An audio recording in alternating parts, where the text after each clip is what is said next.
Alright, y'all, we'll be starting very soon.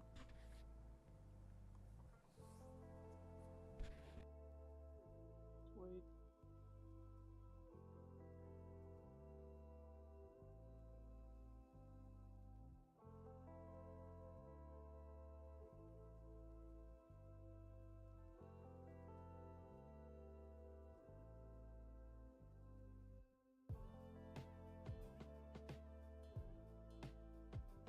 Doc just passed me the bowl.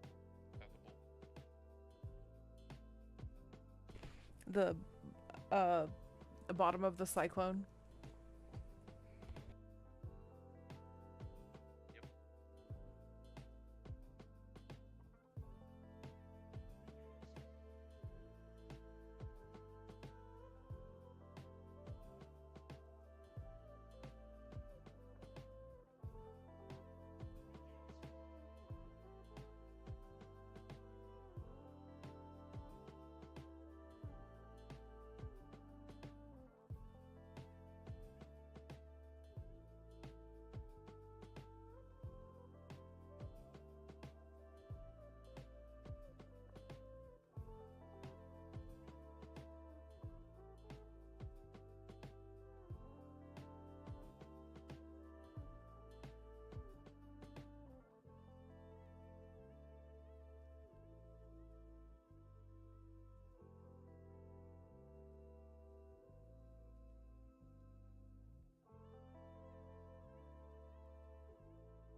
I see the violence in your eyes and it's a silent fighting.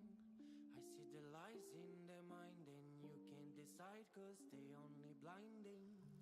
Go away and go from the bad guys, follow my advice cause they're gonna be biting you.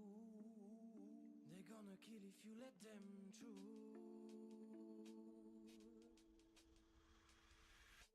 Go, mommy, go now. I really don't want to see you cry. Mommy, go now. I really wanna brutalize, let him agonize, cause it's gonna be.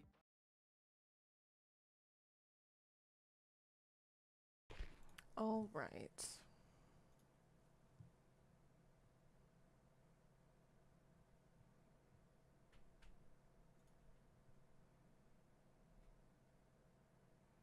Is everyone ready to get started?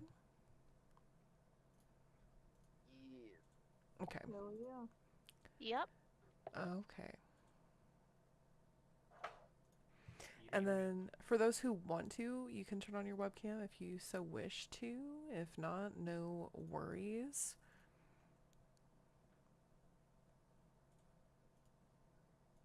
Okay.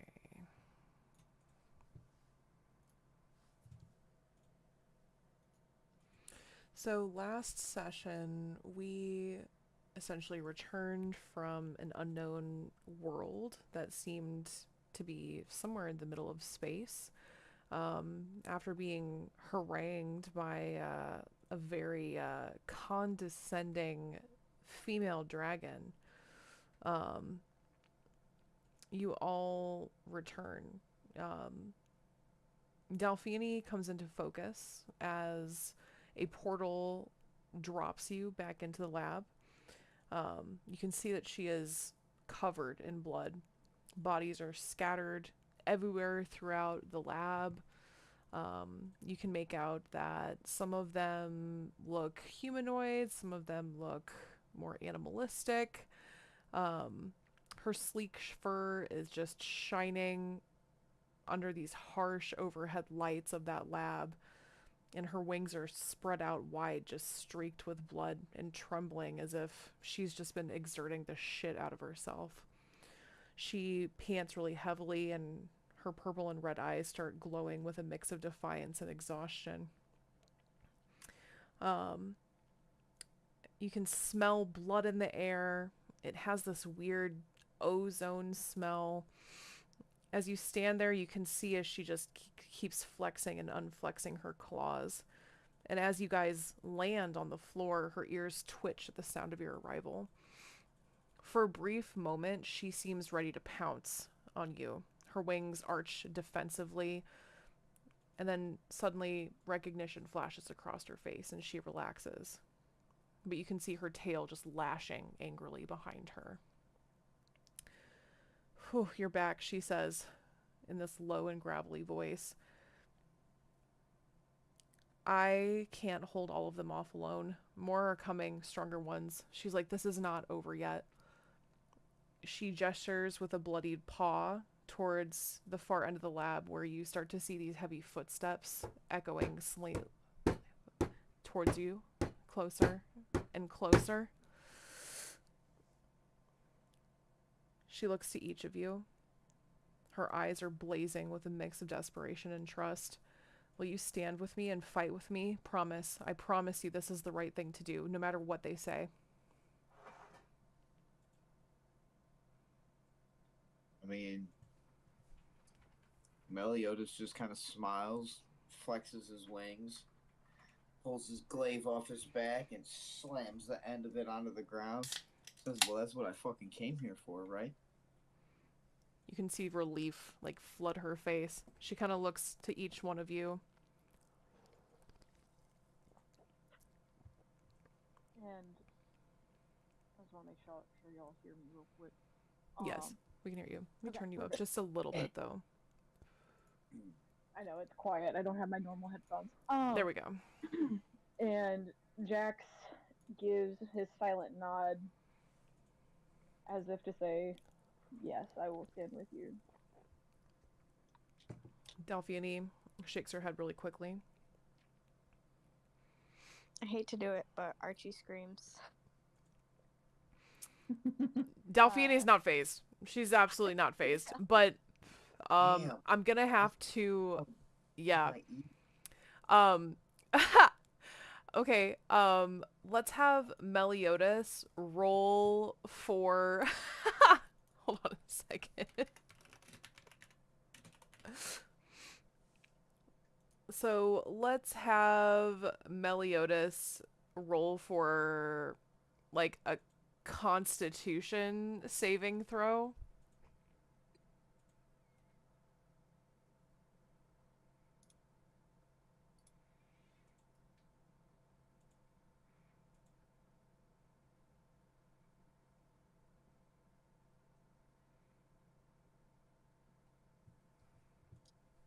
I 13.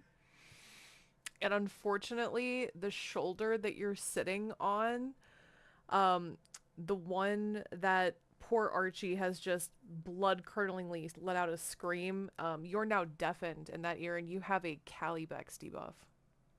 Oh, what? You have a Calibex debuff. And for the next 2 turns in battle, you can only speak in car.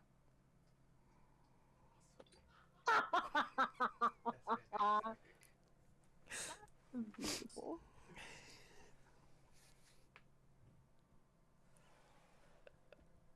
Oh, no. Oh.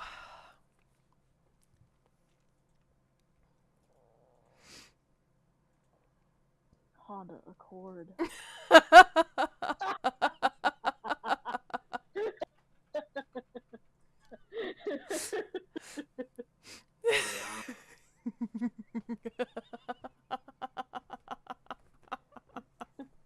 Sorry, Sure, here we go.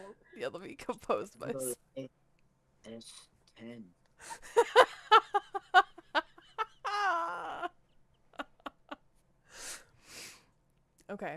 Okay. So, as you guys start to accept what is happening, if you want to pull up Roll20, that is where I will continue our story.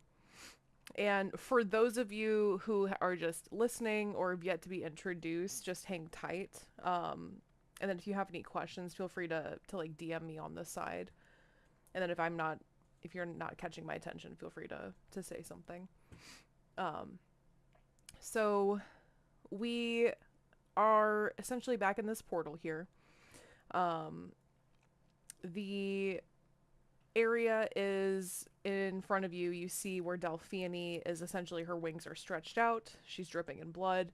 Um, she was essentially talking to someone and she looks like she's been easily spooked. You can see some random creatures around the lab. There are bodies strewn everywhere. And what would you guys like to do upon landing? Delphine looks pretty spooked. She's got this person backed into a corner, and she's ready to essentially fight with tooth and nail. Oh well, the first thing we're gonna do is yoke up the person she got backed into the corner. Okay. What's the guy's deal? Do any of you Right. guys have any rope? What? What do I need rope for? I'm fucking 7'2". Okay. All right. Let's. If you can you move your character? Can you see on Roll20? Are you able to move yourselves? Oh. No, it's all like foggy right now. Okay. Hold on. Vision. Night vision.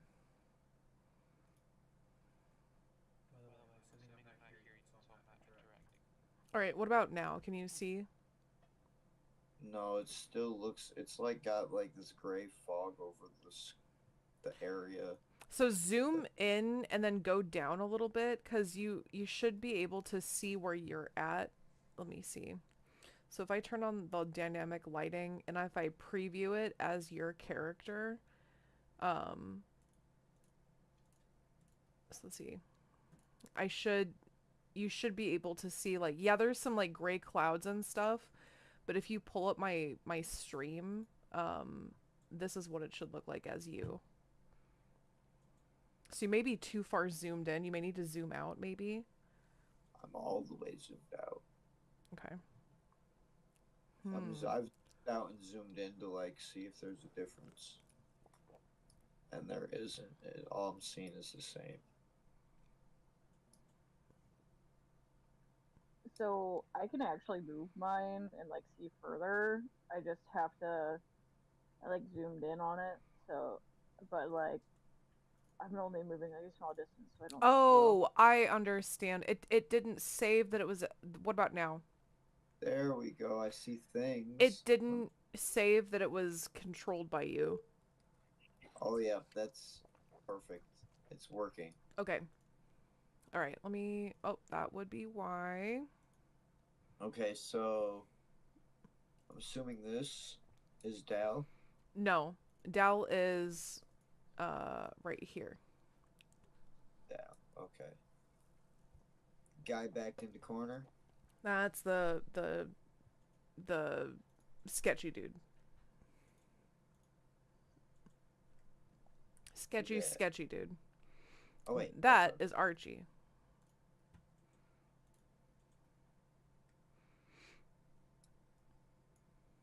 All right, so yes, you may move and essentially hustle them the fuck up. How would you like to do it? we're just gonna grab them by the fucking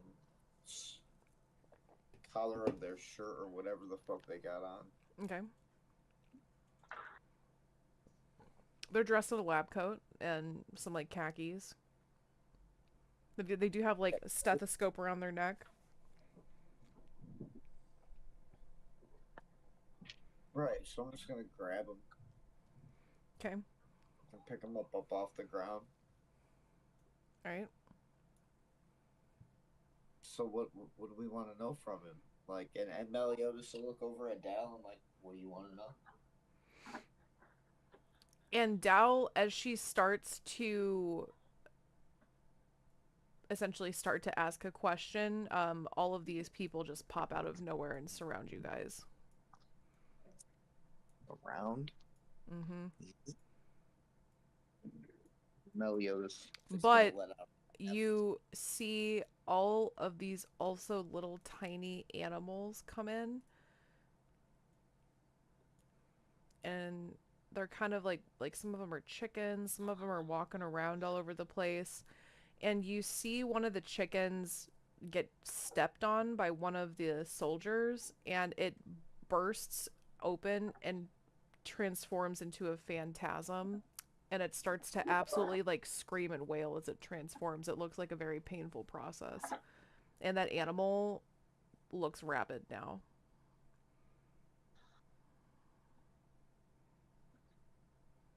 I see.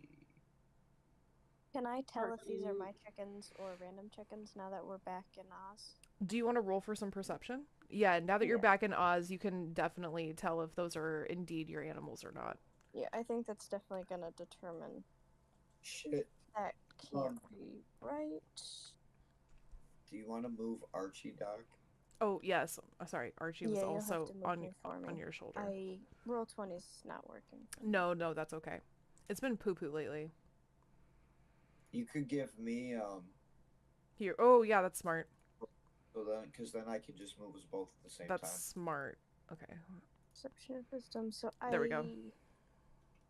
I got an 11. I'd love to take the net 20 that it gave me, but it does that every time. I roll a die for the first time. It gives me the highest one. But yeah, I got an 11. I would say with like a 10 is what,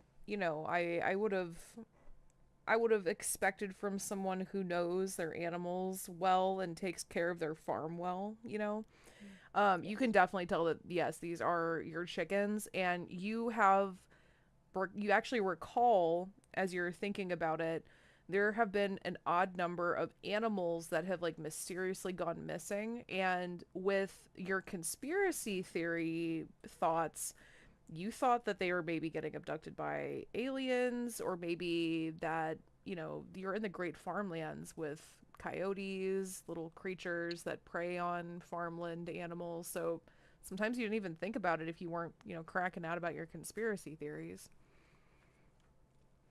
So I'm now in it, ready to fight.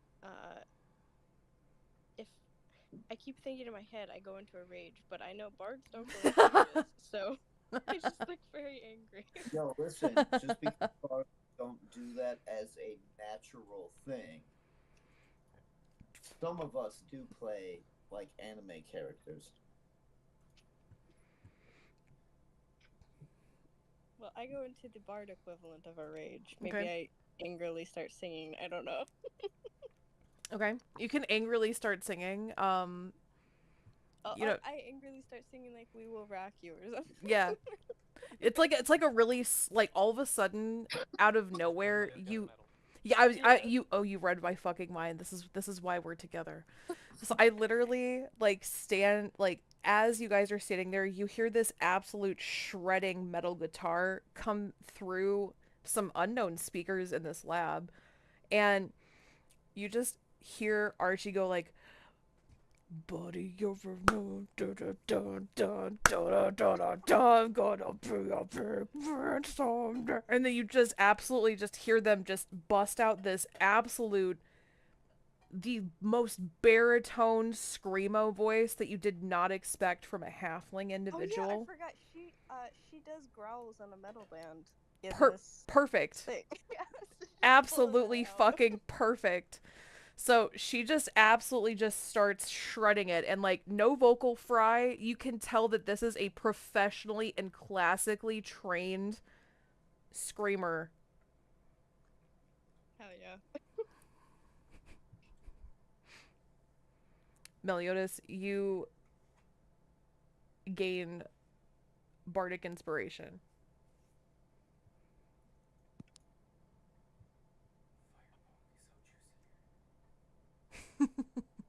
All right, roll for initiative.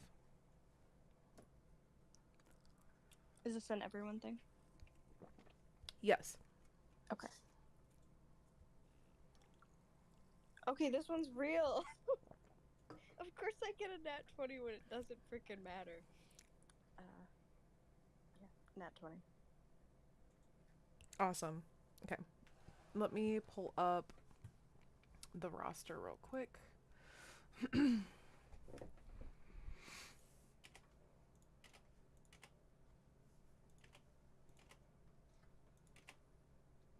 Okay, so Archie was a 20. And then with your what is it? With your proficiency? Dexterity. With your dexterity modifier, what is that?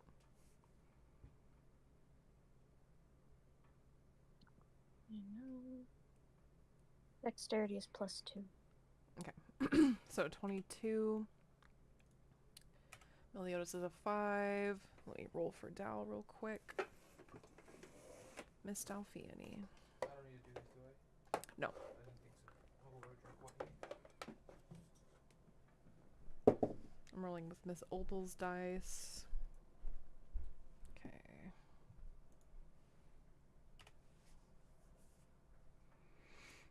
And then Jax, what was yours? I'm kind of munching on a taco, but it was a 14. Okay. All right. And then Magnolia and Lulu are not going to be participating in this battle. Okay.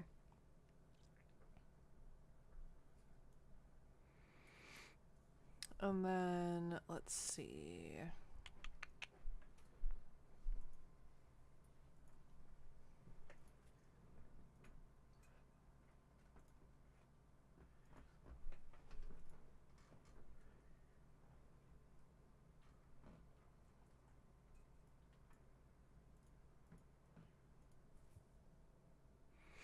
All right, let me roll for them real quick.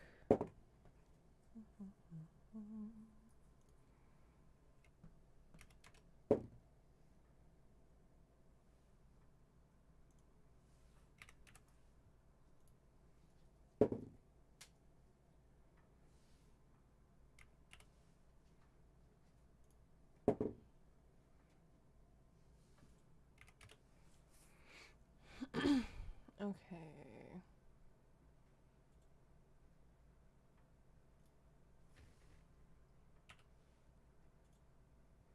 What did it not save?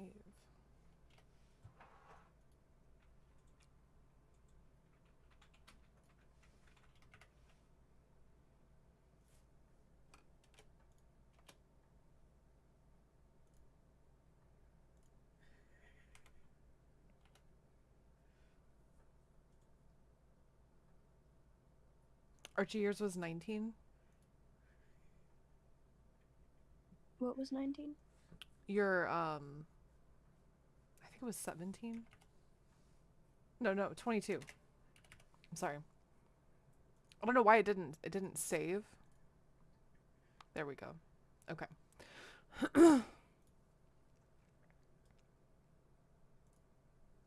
There we go. That's what I'm looking for. All right, so we actually start with Archie's turn. So what would you like to do for your first turn? There are a ton of soldiers in front of you. Fuddle is fallen over and is like crying in the corner next to Dalfiani, like absolutely wetting their pants. And the phantasm is circling on top of the desk in front of you. Magnolia, for some reason, seems like the dragon just was too much for them. So they're just like laying in this corner, like just absolutely processing the fact that there's a dragon that looks as good as Lynn Mordra does out there. And so she's collapsed in this corner over here, just like absolutely processing the shit out of that whole experience. So it is up to you, Archie. What would you like to do?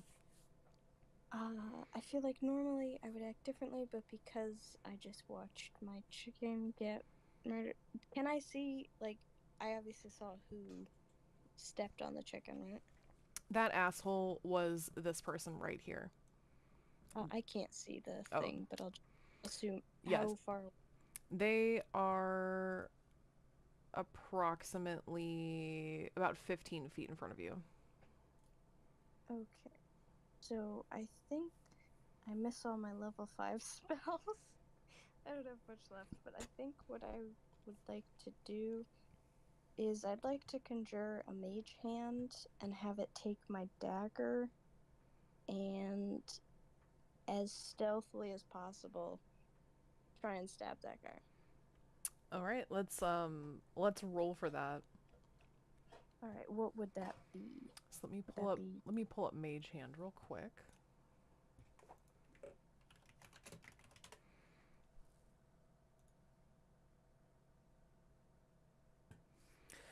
Well, I think Okay, so it is an action. yes. So does that mean if it's an action, So it can't Does it not. can't attack, activate magic items, or carry more than 10 pounds. So you could like use it to bitch slap the person or like flip it off directly to its face. Oh man, I was hoping because it's carrying the dagger that would work. Okay.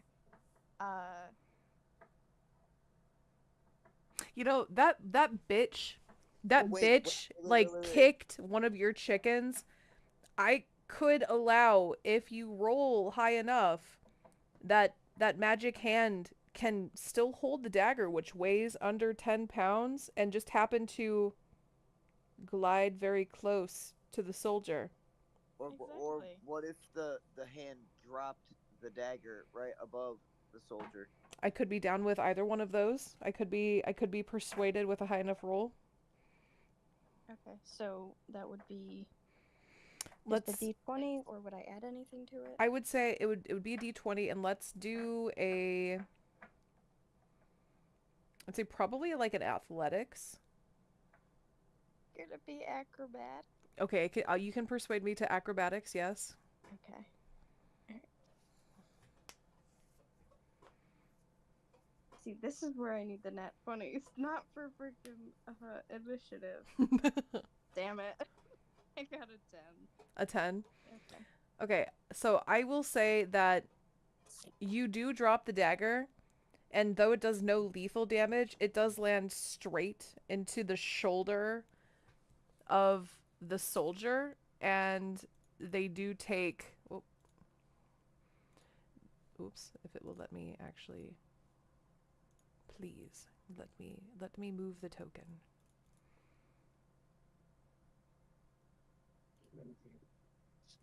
There we go. And it will take 2 damage. Okay. Alright, damn, I just got rid of one of my daggers, essentially. Okay, I wish I thought to tie its shoelaces together or something. Something, anything that was not that, but it is what it is. Okay. And then I have bonus action, so... I did want to make sure, Bardic Inspiration, is that something I can be doing every turn? I believe so. Yeah. Because I have been, Yes. but I'm not actually able to interact with the character sheet, so I don't know how that works. Let me It's just a double check. action. Okay. I think you get a Alright. certain number of those, don't you? Like 2 or 3?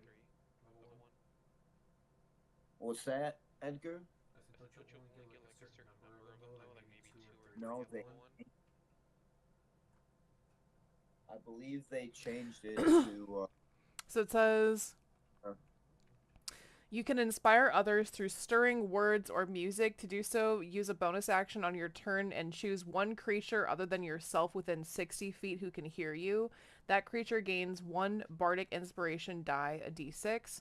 Once within the next 10 minutes, the creature can roll the die and add the number rolled to an ability check, attack roll, or saving throw it makes. The creature can wait until after the rolls the d20 before deciding to use the bardic inspiration, and must decide before the DM says whether the roll succeeds or fails. A creature can only have 1 bardic inspiration die at one time. You can use this feature a number of times equal to your charisma modifier, and you regain any expended uses when you refinish a long rest. So whatever your charisma modifier is, that is how many times you can use it. And the time that you just used it before doesn't count. That was just a bonus action for your awesome shredding skills. Okay. So, charisma, is that the +1 I get, or is that where right under it says 13? Or I guess on your sheet sometimes it's above. I thought you said last time. Yeah, it would be +1. So you get 1 time at this current level to use your bardic inspiration. Outside Okay, of... so I guess I should still try and get everyone first. So Meliodas already has it. Mm-hmm. And then So who's left here? Just Jax and Dal. We have Jax and Dell currently. Okay, so I will aim my. I think I'm still singing because, or I should say screaming. So I think I'll aim my screaming towards Jax. Okay. And you are inspired by my rage. Awesome. So Jax gains a d6 to roll in the next, let's say 10 minutes is the next per se battle. Nice. Okay. All right. Is that the end of your turn, Archie? Yes. Okay. All right. So now we move to the winged monkey. And this winged monkey looks dead at Archie. And you see this wheel turning. Like it looks like it notices you. And it realizes that you are the lead singer of its rival metal band. And it is ready to come for blood. I thought So you were gonna say favorite. Low key a fan, you know, like yeah, you guys all support each other. So, But he's ready to come for blood right now. does Meliodas notice this flying monkey Yes. stare down his shoulder bar? All right, I just want to make sure. Oh, like I would say, roll for perception. Roll for perception.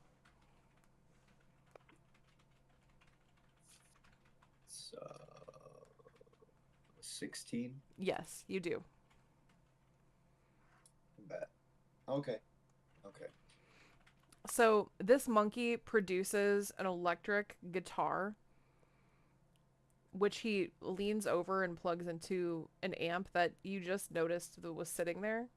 There's so much random electrical equipment in here that you guys probably would notice random equipment if you looked. Like there's a hidden VHS over tucked somewhere. Random shit. Random cassettes. Random audiobook tapes. You never know what you're gonna find here. But he just absolutely starts fucking shredding on his guitar. And he's like locking eyes with you. And he inspires essentially this one right here. So he inspires this soldier. Okay. And then he is going to essentially try to attack Meliodas because he's flying above the animals that he will not step upon.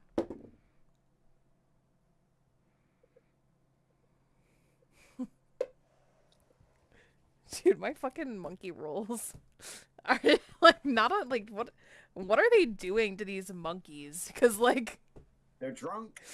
so this monkey flies over you and essentially like trips and falls and just absolutely face plants like over here. Oh damn! Did he roll a 1? He rolled a 7. Oh yeah, yeah. He's tripping and face playing. All right. Meliodas is gonna laugh audibly. It's just like kind of deep, almost guttural laugh. It sounds like nails on a chalkboard. Because demons aren't supposed to laugh. That's why. So yeah, it hurts all your ears a little bit, not a lot, because obviously that doesn't bother too many people. But yeah.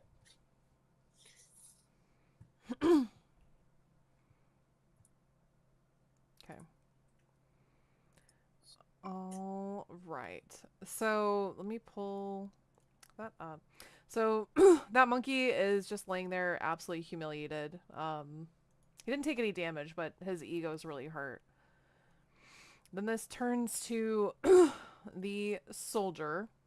So she is going to try to launch a ranged attack at Archie.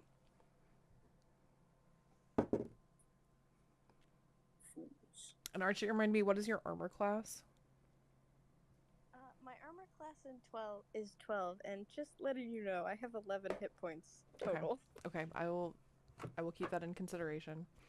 You So you do get hit. It's not a clean shot, but it does clip. It does clip you just a little bit. and you do take 3 damage. Alrighty. In the future, Yes? noticing that Archie got clipped by this arrow while on his shoulder, Meliodas will now keep his wings semi in front of her for like half cover. Okay. So she gets like 2 to her AC, basically. She gets 2 to her AC. Is that what you said? Yeah. If you wanna keep track, Archie, like a temporary plus 2 like AC for this match while his wings are in place. Okay. And then this soldier got very, very frustrated that they didn't get a clean shot, and they stamped their feet angrily, which moves us on to Jax's turn. Meliodas is gonna as a reaction. He's gonna be like, oh, boo hoo hoo. Eating fries. Sorry. It's my turn, right?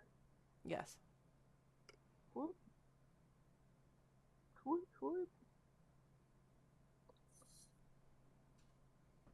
All right. Who's closest? So who is closest to you? You have the monkey behind you who's ass up. You have a soldier in front of you, another soldier in front of you, and then there's a bunch of animals scattered all over the place, like in between these soldiers. Can I try a trick shot with my bow again? Yes. Let's roll for... Let's do acrobatics. I was gonna say I'm gonna try to hit specifically the 2 soldiers in front of me, and then with like 2 arrows, and Okay. then launch a dagger somehow. He'll like do like a back bend, I guess, at the monkey, because this is getting goofy and I like it. So hey. Okay. Okay. And his bow, by the way. So let's say give me an acrobatics and an athletics roll, and we'll see. Okay. Give me a second here.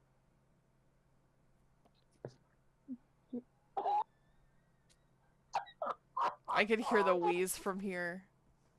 The first roll of the night is a D fucking 20, you know, a nat 20. You got a nat 20? I got a fucking nat 20. For which one?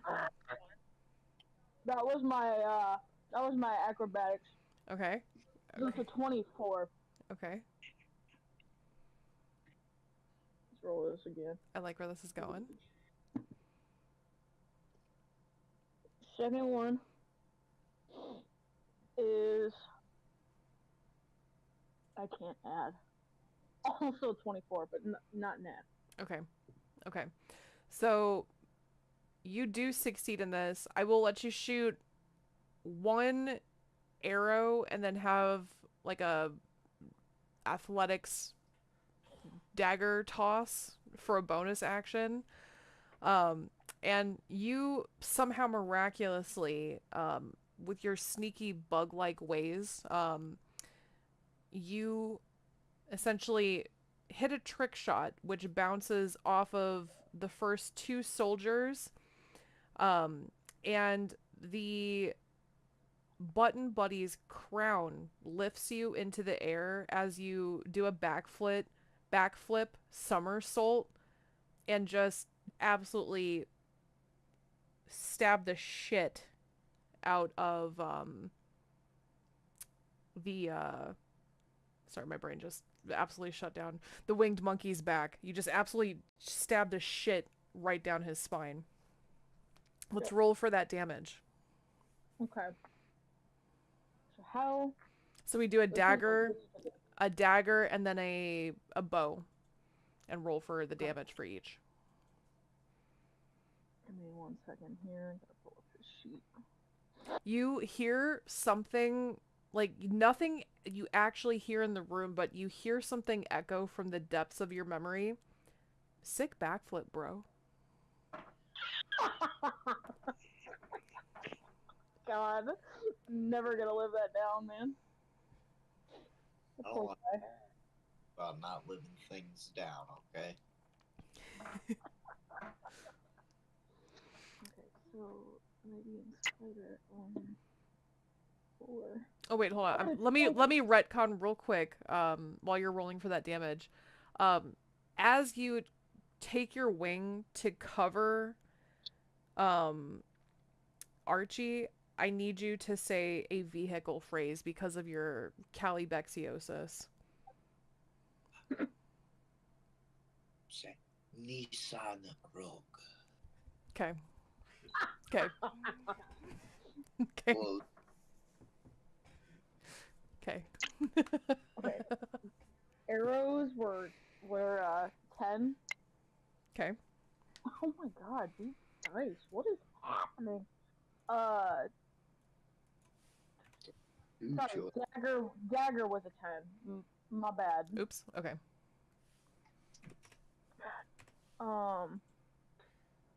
And then yeah, is it bug? I think it's bug. That's bug. Yeah.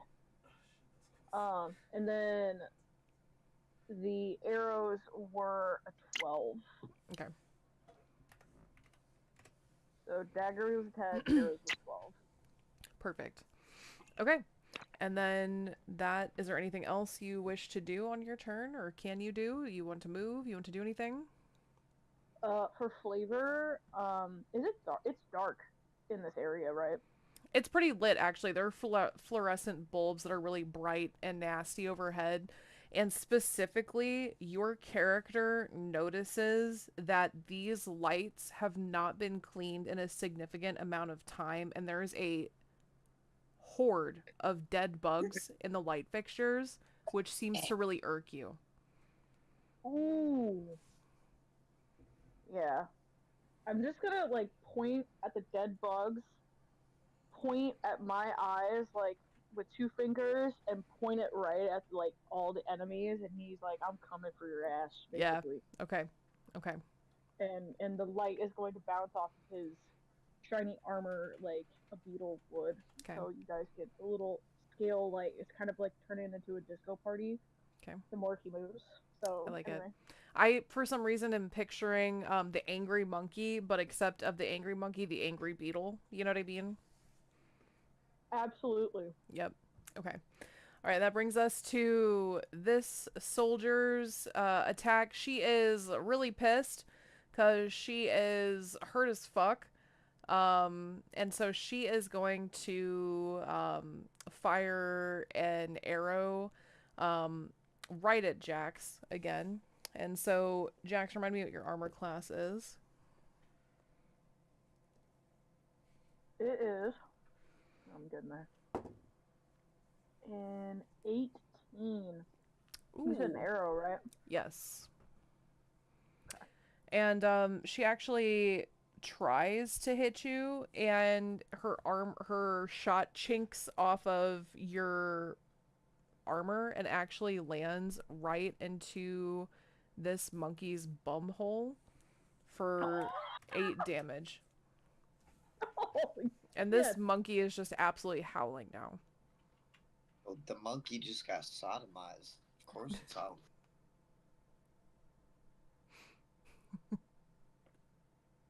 Sorry, am I allowed to say that?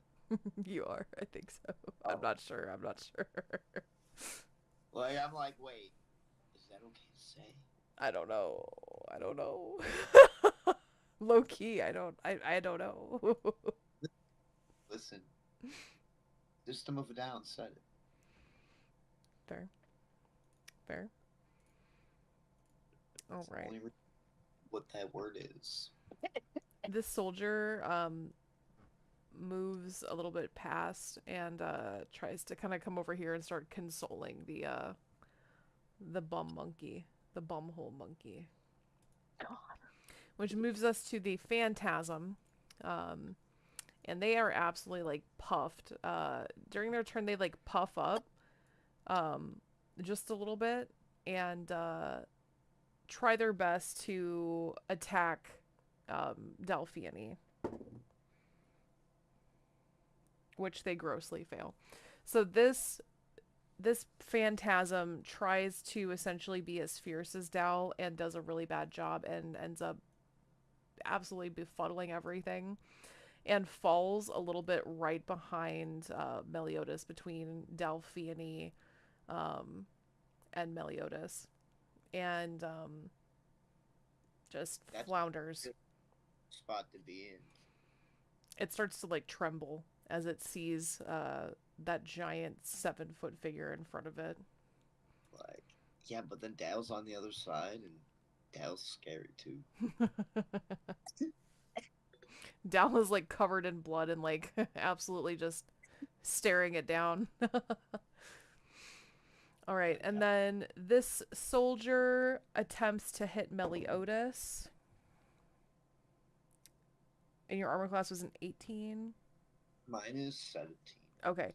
And they fail. And so they do not hit that. And they end up moving a little bit more over here. And some of these animals kind of filter around a little bit to kind of. They're like kind of filtering under your feet a little bit. Oh no, it is 18.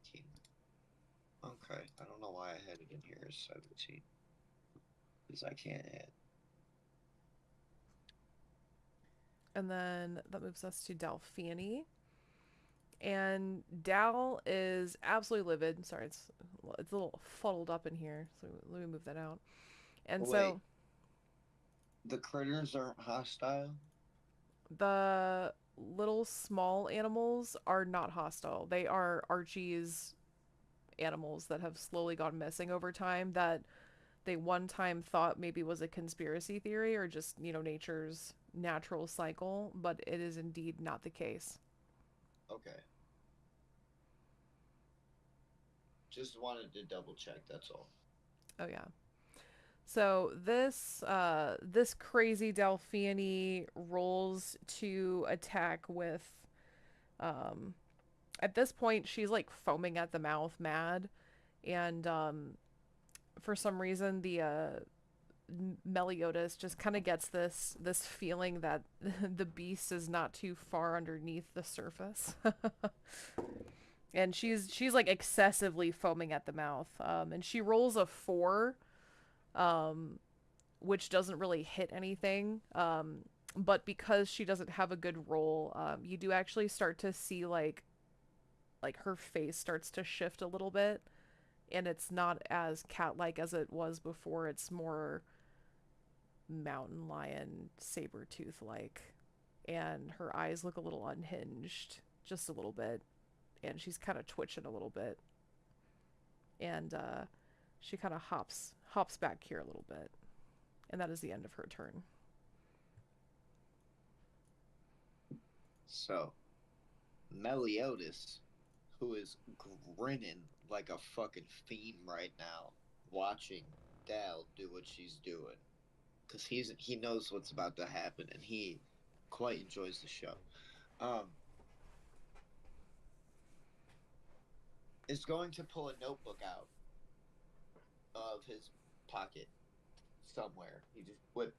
He's got a notebook in his hand, quill, right? You guys see him adjust the glasses on his face a little bit, and he kind of lifts them up a little, and then puts them back down, and he looks around, and he jots something down in the notebook, and he closes it, and he puts it away, and then he takes his glaive, and give me 1 second.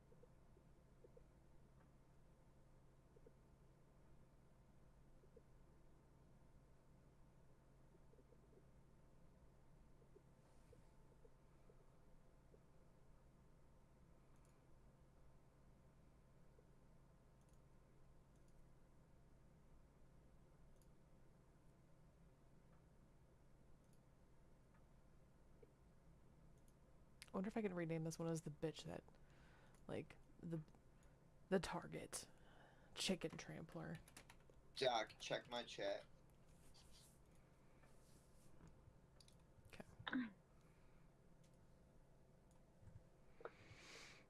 Okay. So after Meliodas puts away his notebook, he glaive. Why did I move?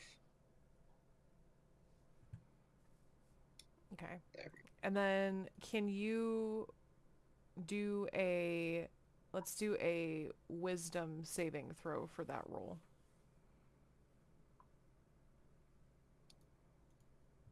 15. Okay, actually, yeah. So, you see Meliodas like scribbling really thoughtfully, in this notebook, and you get the sense that it's worked in some sense. And so you start to see some of these, let me see if I can get them out. Some of these animals kind of start to like make their way back to the farm. Like some of these chickens are just kind of like pecking their way out. There seem to be some really good fucking feed that's just kind of leading them down the stairs.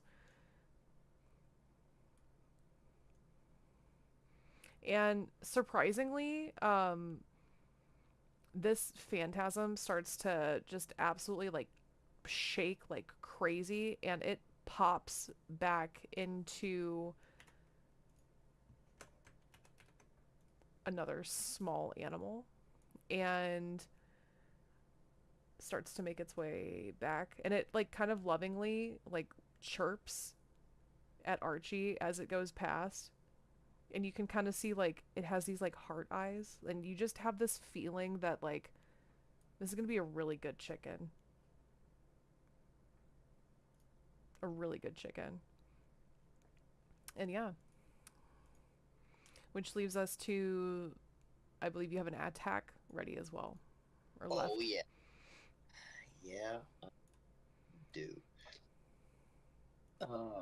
Let's see. Oh, there's 3 of them. And I kind of got one by the shirt in my hand still, don't I? Yeah, Fuddle is still up here in the air. But you have been now surrounded by some of these soldiers. Jax is behind you, and that winged monkey is butt up, arrow in the bum, face down. Serious question. You ever been so mad you just want to beat a motherfucker with another motherfucker? I have one, so I'm gonna do it now. So I'm gonna take this dude that I have in my hand. Okay, Fuddle. And we're gonna look at Fuddle. We're gonna smile. And then we're gonna take Fuddle. This guy right here, I'm thinking we're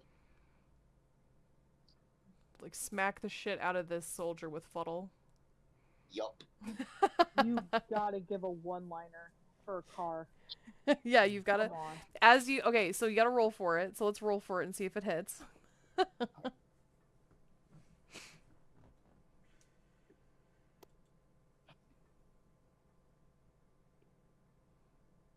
Oh, yeah, that hits. That's gonna be a hit. That's 21. Yeah, that does hit. Okay. And then let's say that's a bludgeoning damage. Let's do a 1d8 bludgeoning damage.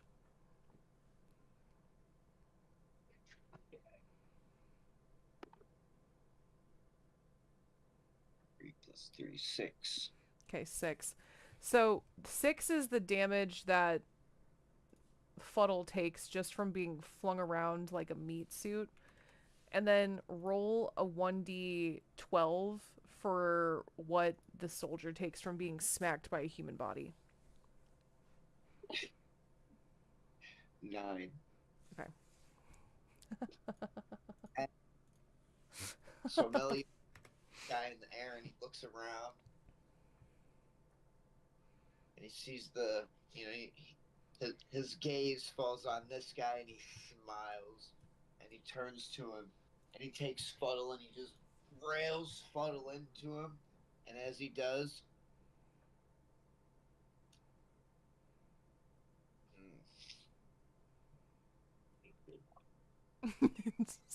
I've been trying to reach you about your car's extended warranty. I need a good one. Cybertruck. God, no. Drop a Cybertruck on him. Say hi to your Chrysler for me. So he takes Fuddle, and Meliodas smashes him, and he screams, "Lamborghini Diablo!" Okay, smacking him as Lamborghini Diablo is being yelled at the top of Meliodas' lungs. And then Fuddle, like, lands over next to the soldier.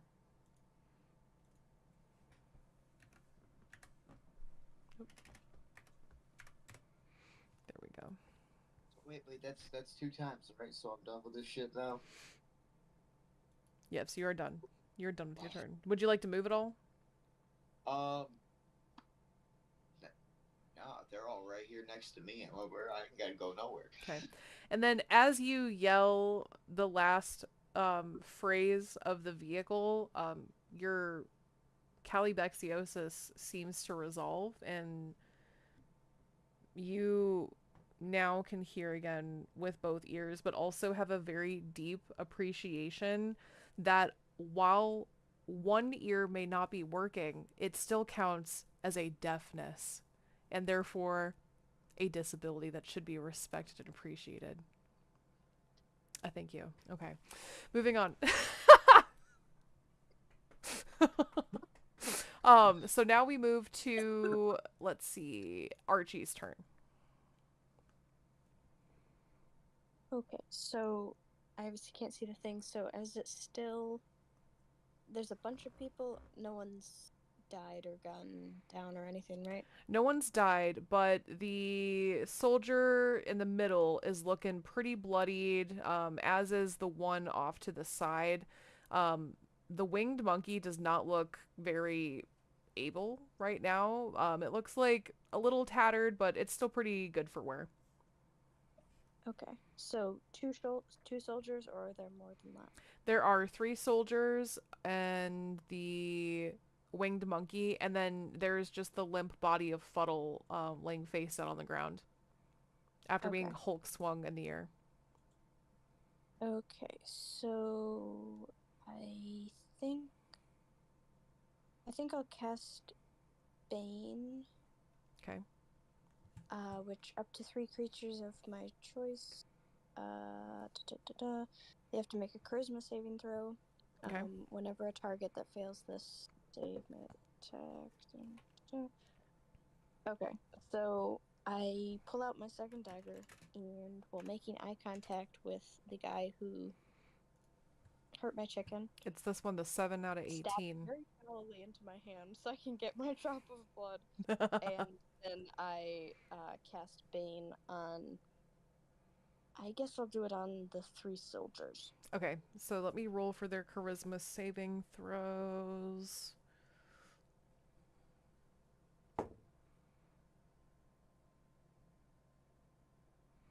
Okay, so the first one failed.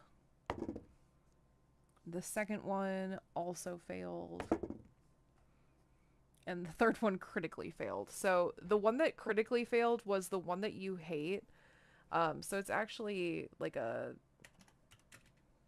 Let's make it have, like Bane. And it will take a little bit of extra damage, like an extra -1.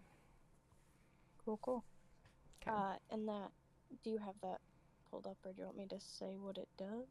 I do have it pulled up. So Okay, they must... Let's see. Whenever a target fails the saving throw, makes an attack roll or a saving throw before the spell ends, target must roll a d4 and subtract the number rolled from the attack roll or saving throw. So essentially, they're even drunker now. Okay, and that at the beginning of each turn for concentration, I just roll again to see if I keep it? Yes.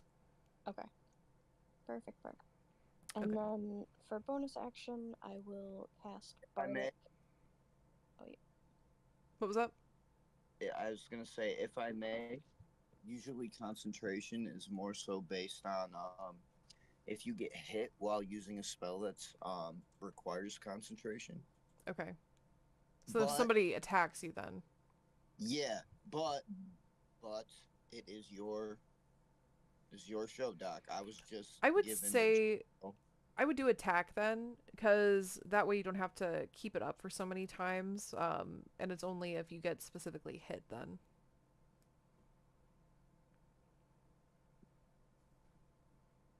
Okay.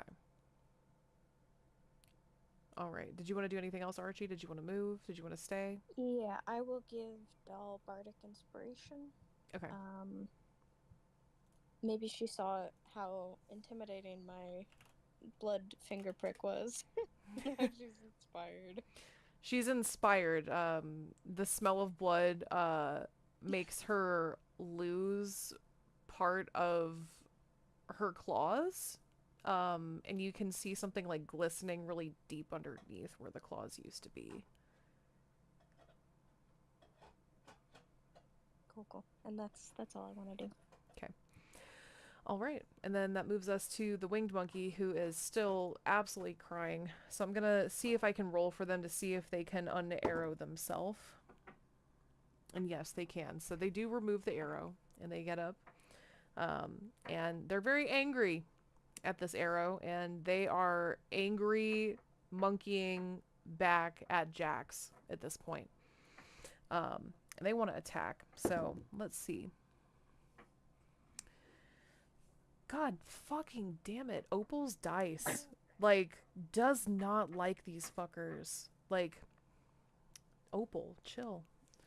Would you like another set of dice to try and see? Because I have 4 sets of dice in my bag. No, I have them. Let's try daisies. Let's see. It's like, Opal does not like these fuckers. Daisy does also not like these fuckers. You need a specific set of dice for when you're DMing. Maybe. Ooh, I do. Ooh, an excuse to buy another set of dice? Yes.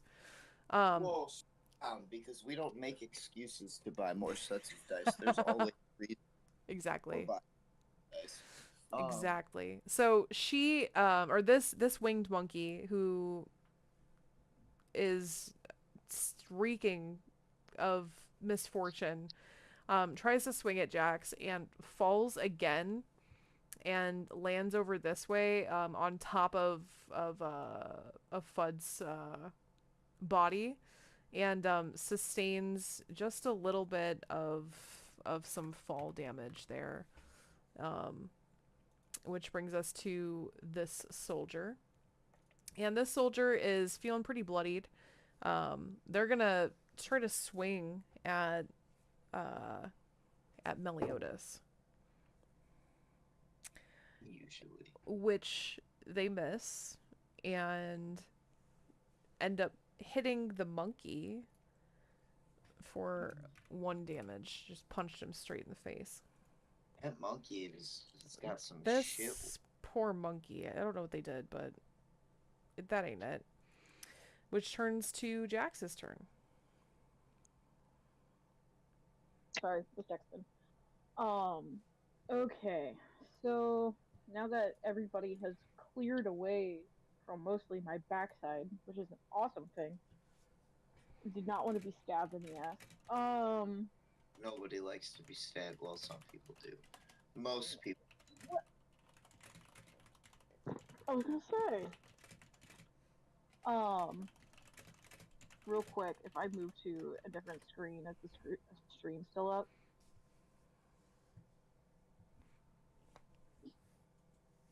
I don't know if it affects it or not. Yeah. Still up. Still up? Okay, perfect. Yes. Okay. Because I want people to have visual. That. Perfect. Okay, so he's going to put away his crossbow, which I think I've lovingly named Garib. Just cuz. And he's gonna turn to the soldier. How do you This one, the 10 out of 18 one. That one. This one. Yeah. Yeah. Let's turn to that one. Okay. And Jax is going to kind of like start disco like dancing. He's just gonna start bopping because Okay. his scales are kind of reflecting off the light. And there was groovy music earlier, but he just seems to be bugging to the beat. Um, and This starts yeah, playing and he starts dancing to it. yeah, and he just grabs his rapier and he just starts dancing towards this person menacingly, Okay. and he's Wait, gonna. wait, wait, wait. How do you dance? Okay, this is I want personally how I imagine it. Imagine, like a bug kind of like scuttles. He's like scuttling forward, scuttling like, or scuttling back, or then like scuttling forward really menacingly with his rapier, and like scuttling back, and then scuttling really like menacing forward with his rapier. That's just what I imagine. And then he happens to be like pelvic thrusting and like kind of having some groovy like shoulder movements up in there as he's doing it. Yeah, yeah, and he's gonna do like a quick like hop up a twirl and like with that force like slash right at the middle of the chest of this person. Okay. And let's roll for damage. Okay. I don't even have to roll for attack. Oh, I'm sorry. That's what I meant. I meant roll for attack. Apologies. And then also, if you want a little bit of an extra, you can roll for some performance as well. Okay, so 10 minutes hasn't been up yet because like each round is like what? 6 seconds. This is round two. Okay, Well, so I still have bardic inspiration, so I'm gonna use it on my first roll. Okay. That's a d6, right? Yes. So I rolled an 11. My d6 was a 3, so that's a 14 plus.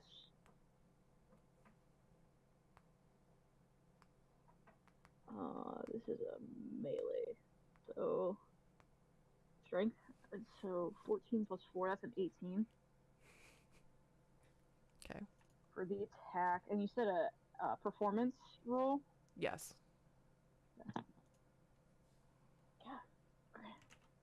Noted that I can't roll while on a surface, it just keeps rolling around.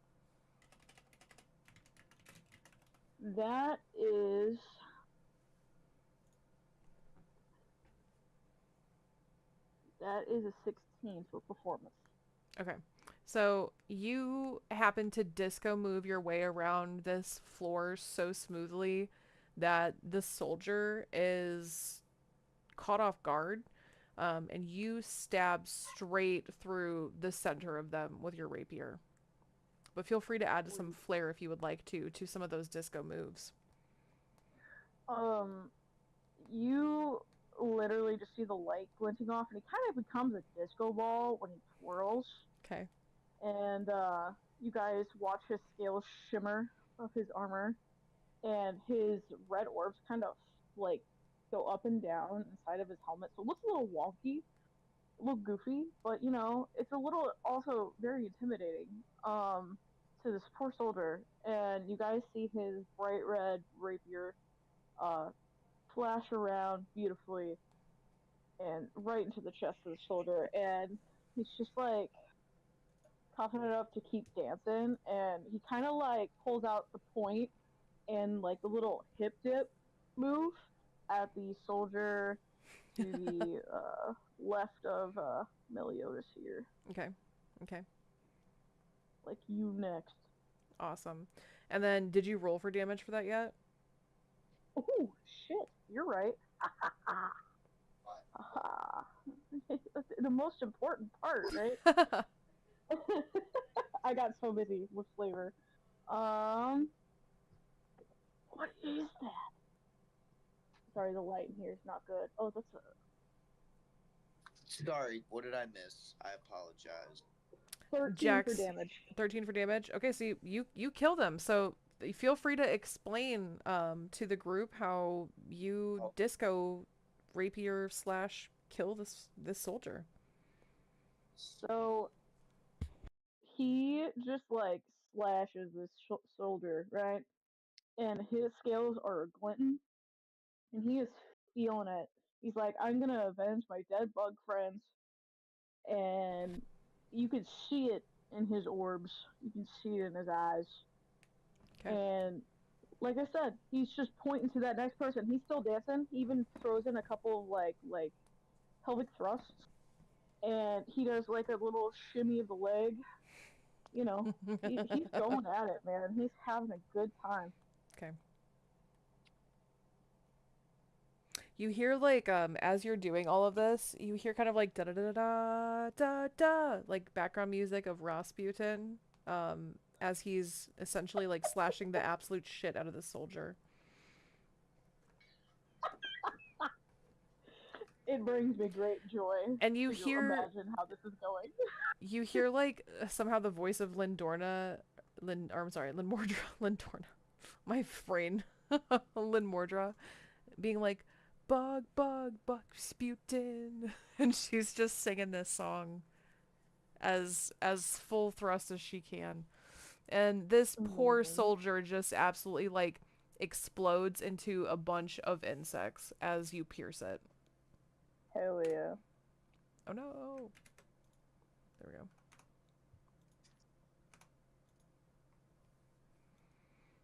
All right. And we have now moved to 0. That person is deceased on the floor, dead. All right. And then that moves us to the soldier who is deceased. Let me remove them.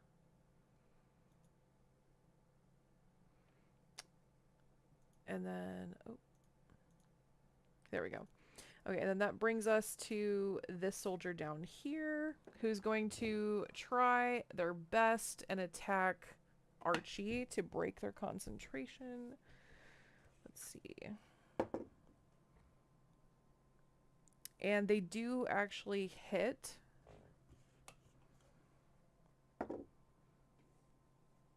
And Archie, you will take 3 damage. Okay, and what do I roll for concentration? And is there any modifier? Let's see. I would do probably Constitution. And is that ability or save? Let's do a save. Okay.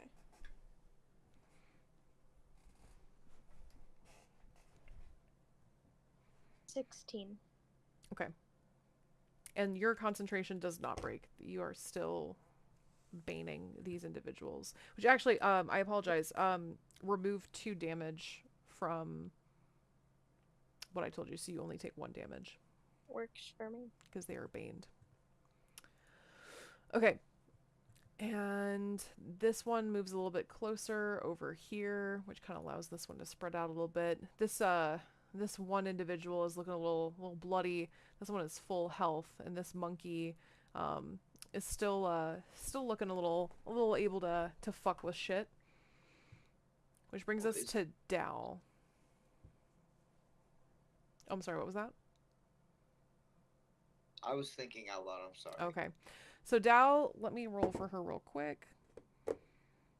And she continues to essentially foam at the mouth, and her bonus action this turn, you all hear as this funky bass is going down, what sounds like an absolute like wildcat screaming on fire.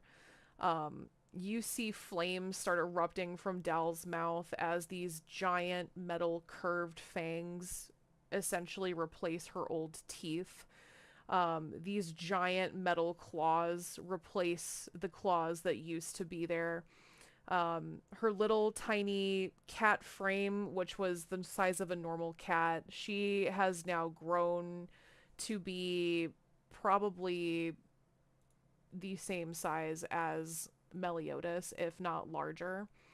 Her saliva is just pouring down her mouth. Her paws are absolutely massive, like probably the size of 2 of Archie's heads. And she is steaming from her core, and so steam is just pooling off of her back nonstop. And you can see these razor sharp spiked wings sticking out. They look like mechanical blades sticking out of her back. And Meliodas just gets this feeling that somehow it's nighttime outside. We don't really see much outside, but he knows that it's nighttime. And you And can. He's looking like up at the ceiling and shit. Like, yup. so Dalfiani will have to now make a constitution saving throw every chance or every turn, or she will potentially attack a member of the party. Not intentionally, but you can see that she's kind of fighting for her sanity right now. And that was her bonus action. So she did pass the Constitution saving throw, so she's in control this round. So she's going to try and attack.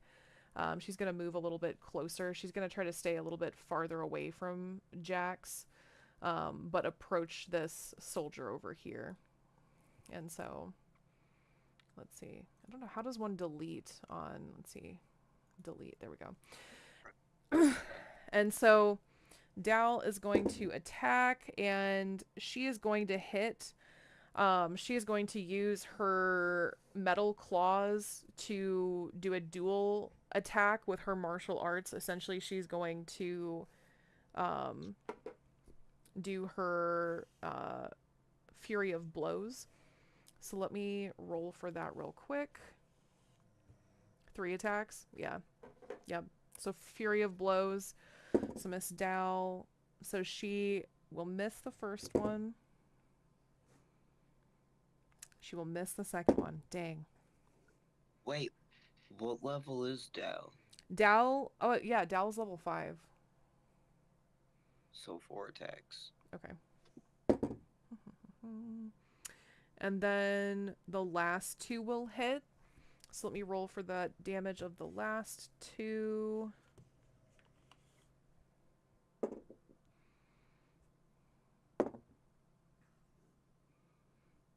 Okay.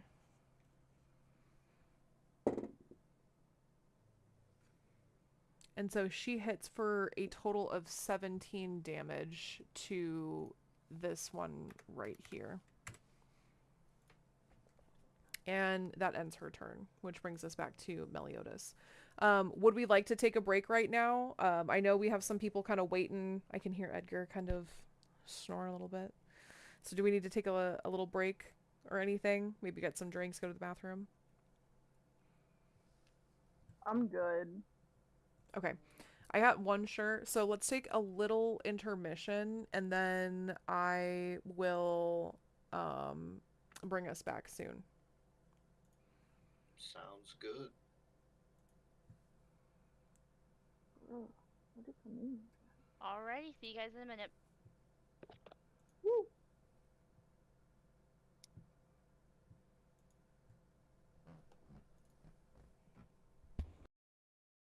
We off stream now? We're on intermission, so we can go up into the cyclone.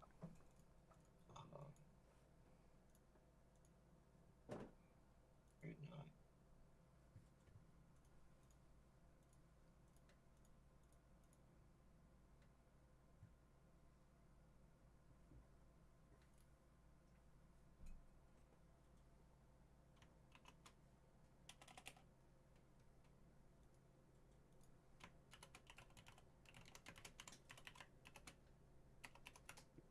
I'll be right back.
I am back.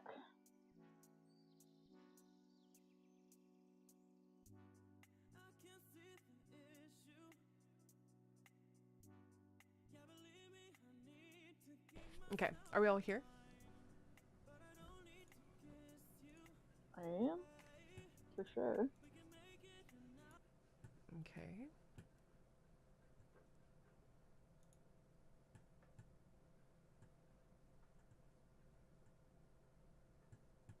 I think Craig is away. Haley may still be away. I think Archie's still away. Hey, I'm back. Okay, Haley's back.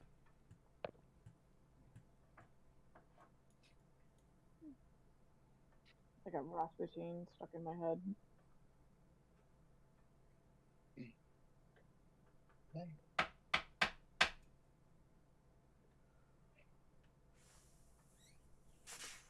I'm here. Okay. All right. We will be starting very, very soon. Let me get everything ready. I was gonna say, for what is it, Sam? Enemies wise, who's left? Let's see. We have this one who is looking extremely bloodied, and that is the one that stepped on the chicken. And then this one here is pretty bloodied as well. Like this one that stepped on the chicken is barely alive. Wait, which one's Doc? Because I'm not seeing like your pings. Okay, let's see. This one is the one that stepped on the chicken. Okay. This is the one that is pretty bloodied. And then the monkey is half health. And then what's up with Fuddle? Fuddle is not someone you're fighting right now. That's just someone that you happen to use as an axe. They're knocked out on the floor right now. Just not dead, right? They're not dead. No, they're just like on the floor. I just wanted to make sure. Yeah. Okay, so that brings us to the top of, let's see, the roll with Wait, attack. You did. Did I? Yeah, I did. You attacked. Right? Right? Oh. I didn't take my turn. Okay, never mind. I thought I waited till we were at the top. Because Dal just went. You're right. Yeah. I apologize. Okay, so then we are back at the top with Meliodas then. Or not at the top. I thought we were at the top, JK. But we're not. We're at the very bottom. But we'll soon be at the top. Soon. Alright, so bloody as shit. Bloody as shit. Yep. Looking okay. Yeah.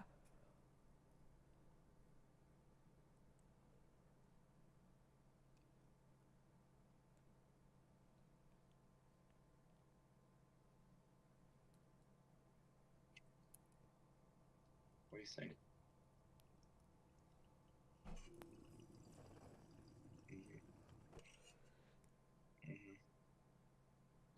Alright, so Meliodas is gonna lift his hand and we're just gonna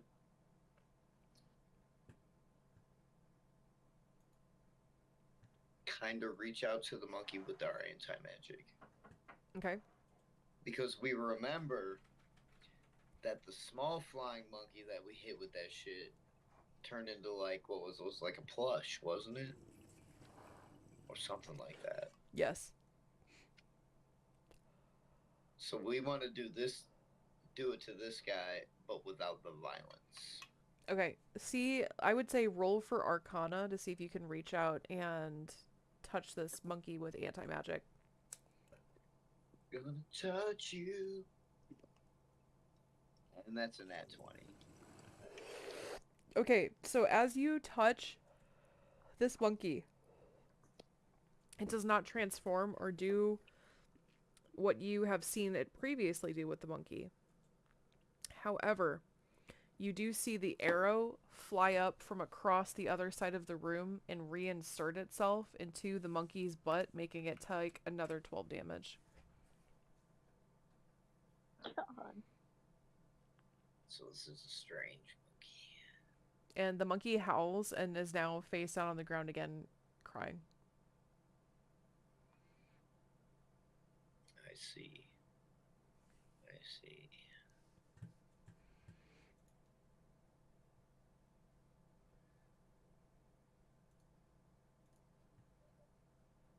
Alright, so Meliodas is going to take and he's going to put a hand on what would be Jax's shoulder and look at him and say, I would suggest staying away from Dal for the moment, my friend. He's going to take his notebook out again. Or are we counting the anti-magic thing as a bonus action? I would say let's count that one as a bonus action. Okay. So now I'm going to stab one of these guys with my glaive right in the throat. Probably this one, because he fucked with my homie's chicken. Okay. We don't like that kind of shit. Alright, let's roll for that attack. That is a non-natural 20. Okay, it does hit.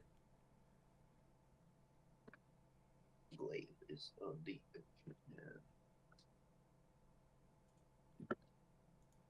That's going to be 13 damage. Big ol' smack. Right in the mouth. Okay. It's like... And describe how you would like to kill this chicken abusing monster. Oh, we just gonna just right in the throat, like I said. We're gonna get all fancy with the glaive spinning around, and we're just gonna fucking... So he's like watching where it's going. We're just gonna just right. And it's kind of a big blade, so depending on how like thick his neck is, it might just decapitate it. Okay. And that does hit. You hear like this sick thud as that blade lands into the side of his neck. And it goes 99% of the way through, and there's just a little bit of tissue hanging on at the end. You hear this sick thud as that body just falls to the floor, and that person has died.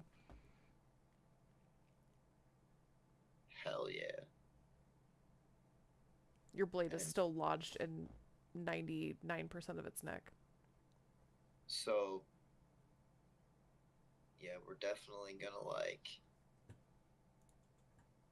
kind of yank it out and kind of like flick the guts and shit off of the blade.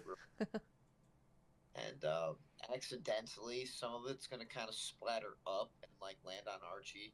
Okay. Like, right Alright. on the side, and it's just gonna kind of like.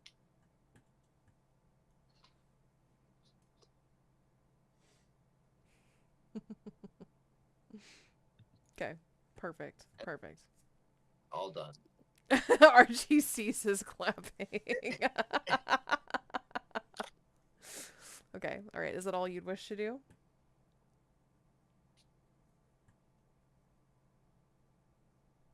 Me? Yeah, I'm all done. Okay. Which finally does actually bring us back to the top of the round, which is Archie, who is now unfortunately covered in blood while avenged. However avenged. Okay. Is the flying monkey like unconscious down or just lying on the ground? He's just laying on the ground in a world of pain. Okay. His poor Just prostate. because I need this for the spell. Do we count blood as food? Yeah. Can we count it like that? Yeah. Sure. Okay.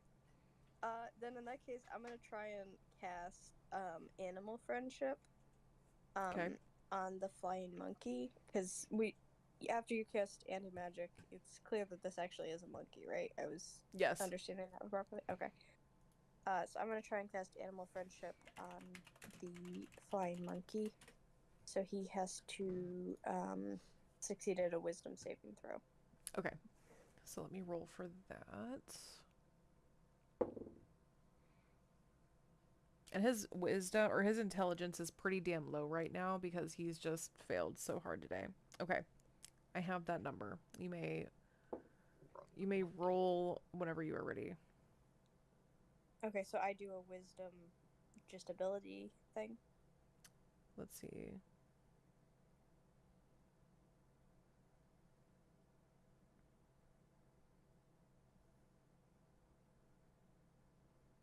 What do you asking another DM, what does the person doing the spell, does it just automatically succeed and I have to, like, is Wait. there a certain number that I have to succeed? I'm sorry. What's the spell? What are we Animal doing? animal friendship. This spell lets you convince a beast that you mean it no harm. Choose a beast that you see within range. It must see and hear you. If the beast's intelligence is 4 or higher, it fails. Otherwise, the beast must succeed on a wisdom saving throw or be charmed by the spell's duration. There you go. So what is the number that I have to succeed? It's their Oh, spell safety. the spell DC. Okay, so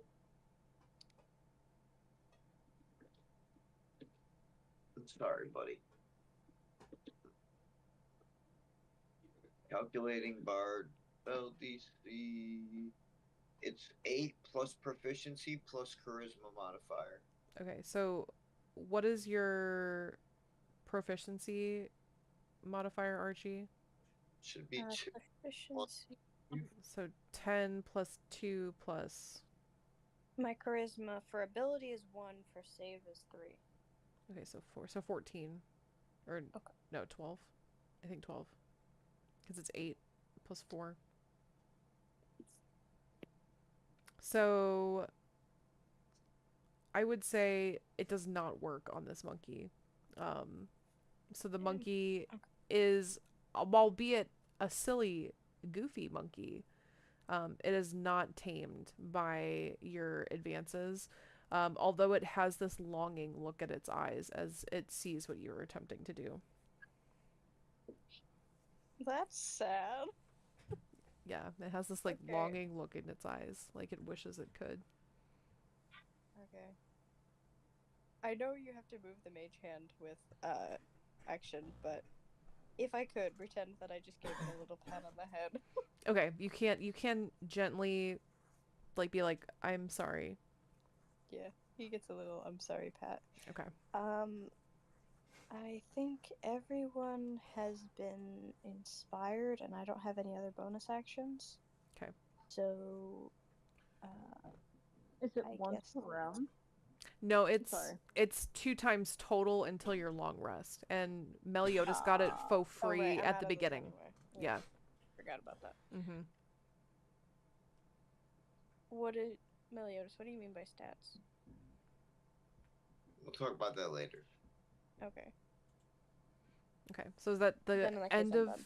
end of Archie's turn?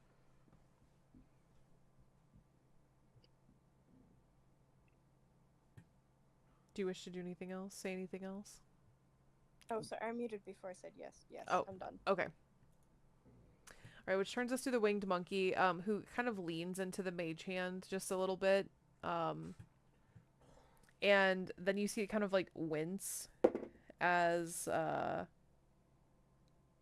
it pulls the arrow out of its behind, which unfortunately does make it take another 2 damage. And that was its action per se, and its bonus action is it's gonna kind of like screech a little bit. And Jackson Dalfiani can kind of like get the gist of like it doesn't really want to be here, but it like kind of has to be here, and so he's like kind of begrudgingly like, sorry y'all, like I see you, I see my homies, I'm sorry y'all. And that ends the winged monkey's turn. And then that brings us to this soldier who is looking pretty bloody and does want to attack for that. And it actually does hit Meliodas.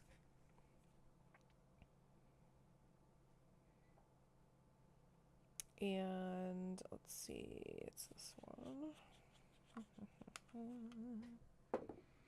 And hits Meliodas for 9 damage. Yeah. and she like kind of like smirks, like she thinks that she's really the hot shit right now. I mean, kinda is. She just fucked me up. I got 3 life left. Oh shit. I'm only level 1, Doc. Yeah, it's true. That's true. And then she just kind of like moves a little bit over. Yeah, 'Cause- yeah. She fucking better. which makes it Jax's turn. Now you don't Okay, fuck. so Meliodas is in my way of this last soldier, and this monkey's kind of seeming like a homie. Okay.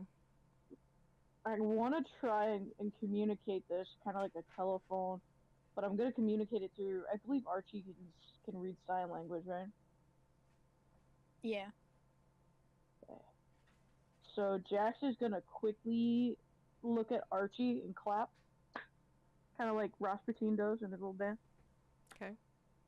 Get Archie's attention, and he's going to sign very quickly.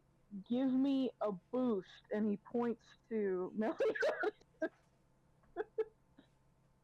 and he like tells Archie, like, tell him that I need a boost. I relay that to Meliodas real quick. Boost to what? Where? What? You're in my way for the last soldier. I need a boost. We'll fight the monkey. The monkey's looking like a homie right now. I just wanna. And this soldier just kind of messed you up. I'm going after the soldier. There's space. You can walk around realistically, like. No. Dow's literally foaming at the mouth here, and she's starting to like lash out, like she'll randomly like just slash at the air, and she like keeps trying to like, you can see her like trying to keep control of herself. We do this the easy way or the Jax way, and we're gonna do it the Jax way. I need a boost. I need a boost. All right, let's do an acrobatics check. Yes. Am I just like. Let's Thinking let's do it from both of you. An acrobatics check from both of you. I'm just. You're thinking, just gonna literally pick me up and throw me at this soldier. oh, That's that. all I'm asking you to do.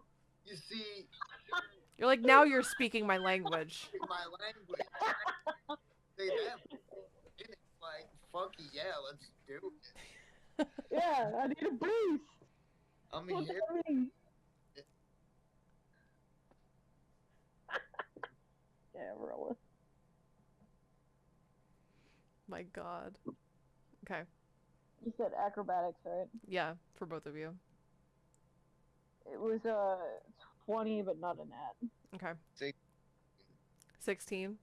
All right, so you do succeed, and Meliodas grabs you by one of your legs and absolutely just yeets the fuck out of you really rapidly and successively towards this soldier. And I guess I'd like to ask you, I'll give you the chance to do a reaction. Do you want to try to spear her with your glorious horns and your bug buddy crown? Yes. Okay. Absolutely. So let's roll for let's do like a stealth, because you're hurtling so quickly at her. She had no idea and didn't see it coming because the wings of Meliodas were so steep and taking up so much of that vertical space. Okay, I gotta roll on a flat surface. I keep not learning my lesson. That is Might be difficult today. 23, but no nat 20 in there. Okay, so that does hit. So go ahead and roll for, let's just say like a 1d8 bludgeoning damage, and you do have the extra damage from your button buddy crown. So let's make that an extra d4 as well. Extra d4, you said? Yeah, I think that's what I messaged you is an extra d4. Man, that's just a 6 overall All right, a 6 overall. for damage, yeah. Okay. Have you used your bardic inspiration at all? I did, yeah. Dang. Okay. So that unfortunately only brings her down to a 1. So she's like wheezing. Like you pull your head from her center and a piece of lung is sticking to one of your great horns. And she's just literally sitting there like barely breathing. I was gonna say, I have a question because I'm not used to playing with just my fists. Mhm. Is an unarmed strike considered a bonus attack, or is that just like a reaction? I believe it's a bonus attack. So it depends. You can make unarmed strikes as a bonus attack on most classes, typically. Um, but you can also make them as a primary attack. So if you are not wielding a weapon, which your crown really isn't a weapon, it's just something you're wearing, Mm-hmm. you can deal bludgeoning damage equal to 1d6 plus your strength modifier on hit. Okay, because I know I have an unarmed strike yet, technically, since he's just using his head. Would that be Yeah. considered an unarmed strike? And I the would horn, say I would say the horns would probably be more of like a a weapon. like a weapon, like a piercing. No, because So, Because the crown is right. also acting as kind of like a weapon to like pierce the chest as well, you know? okay, I guess yeah, different. That's fair. So, I guess like what I'm asking is, could I make another unarmed strike while I'm like literally here? I just got thrown, so like all I'm doing is rearing my head back. You know what? Damn While you're embedded into their chest, I'll let you try and bitch slap them. it. Hell yeah! For this. Well, it's a roll to hit, so it would be a d20.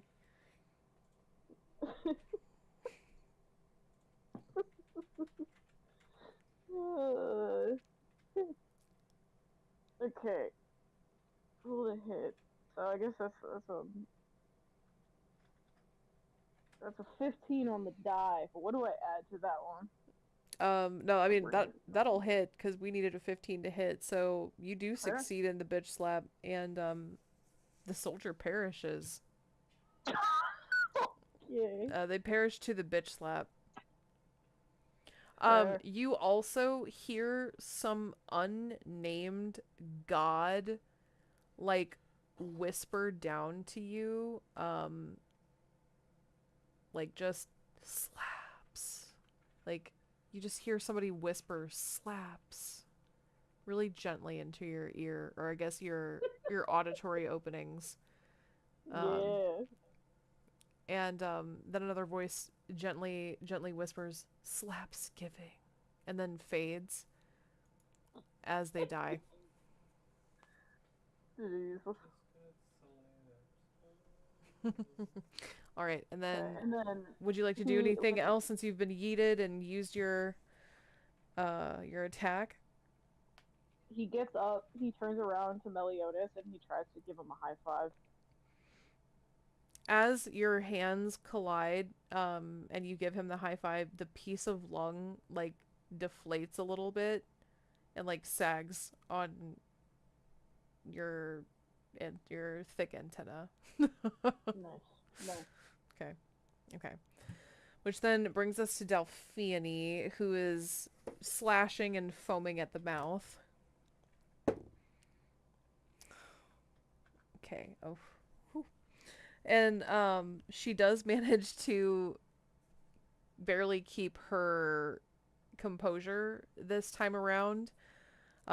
And she locks her eyes on the winged monkey, and even though she is absolutely feral, you kind of see her tail tuck a little bit, and like her wings droop a little bit as she kind of like looks at the winged monkey.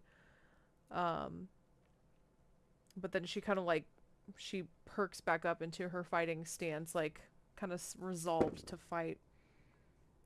And she goes to slash. and she unfortunately misses. And she lands right over here between Jax and the winged monkey. And she kind of tucks her wings and just kind of like disappointingly looks at the winged monkey, which brings us to Meliodas' turn. So all that's left is the winged monkey, huh? Mm-hmm. Is it still trying to fight us? It looks pretty defeated. It has no vigor, no joie de vivre left.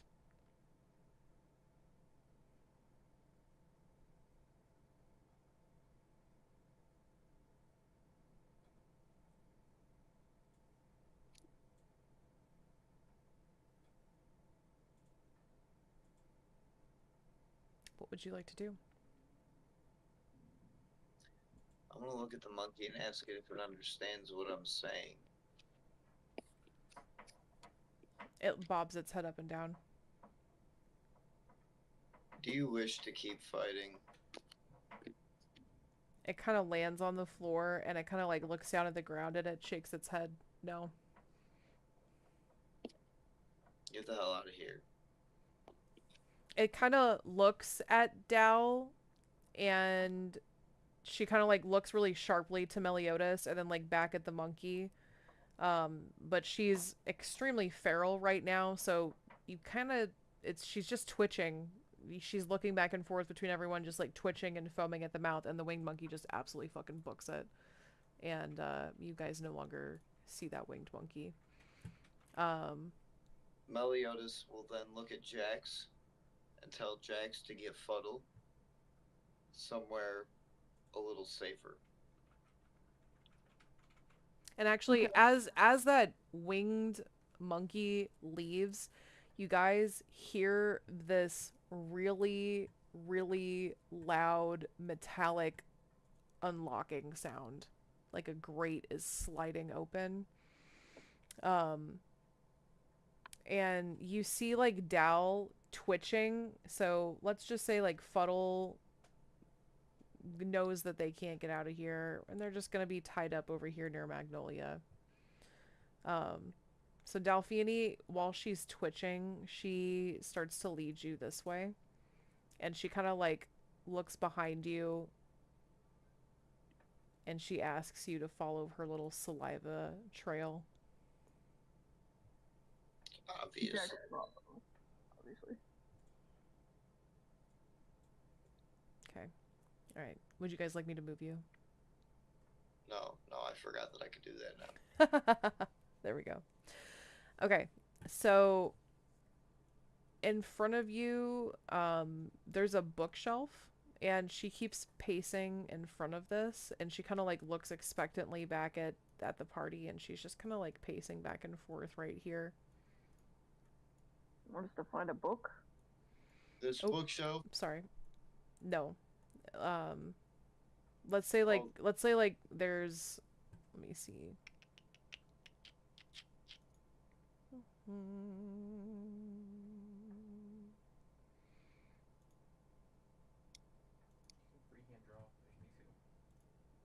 All right. Do you guys see that in front of you? Uh-oh. Fucked up. I'd need you to move me back onto the map, Doc. Oh, there you go. Thank you. Oh, here's Archie too.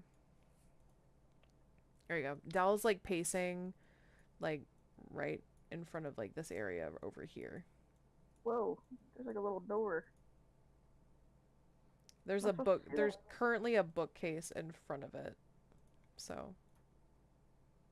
Well, whatever the bookcase is, wherever Dal is pacing, I'm going to obviously follow to that. We're trying to figure out what we're doing. Can we move the bookshelf or start pulling at books? Because like I just want to like a perception check to see what I notice? Yeah, you can do a perception check.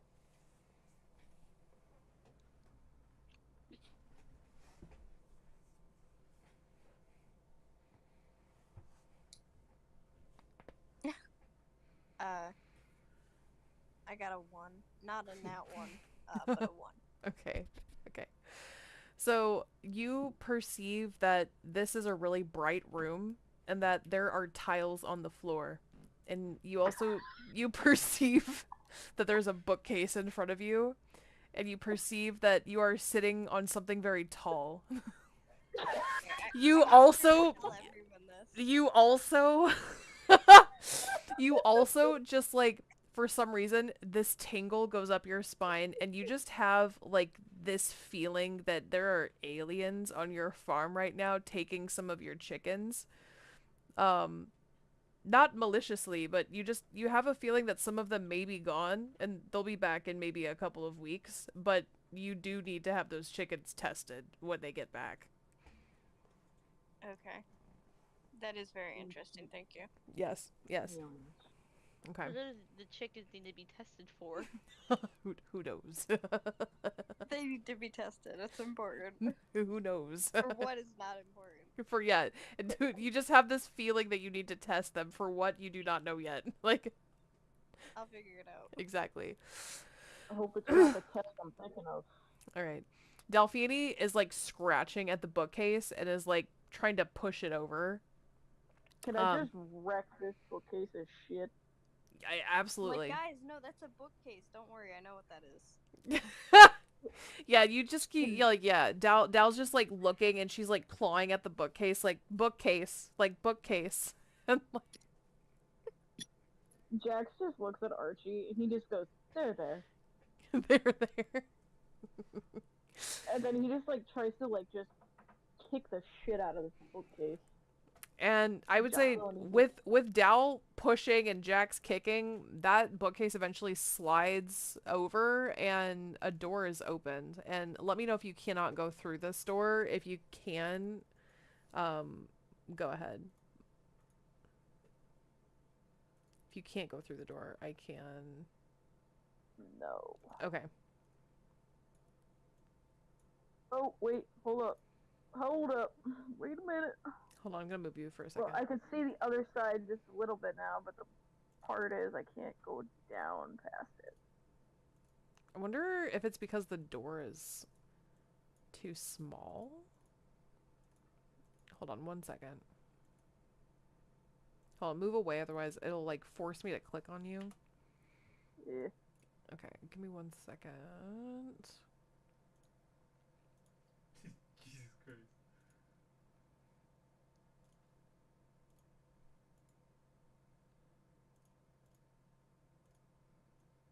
I don't know, but let's just say I pull you through the door. Sweet. Ooh. And then, Meliodas, would you also like to go through the door with Archie?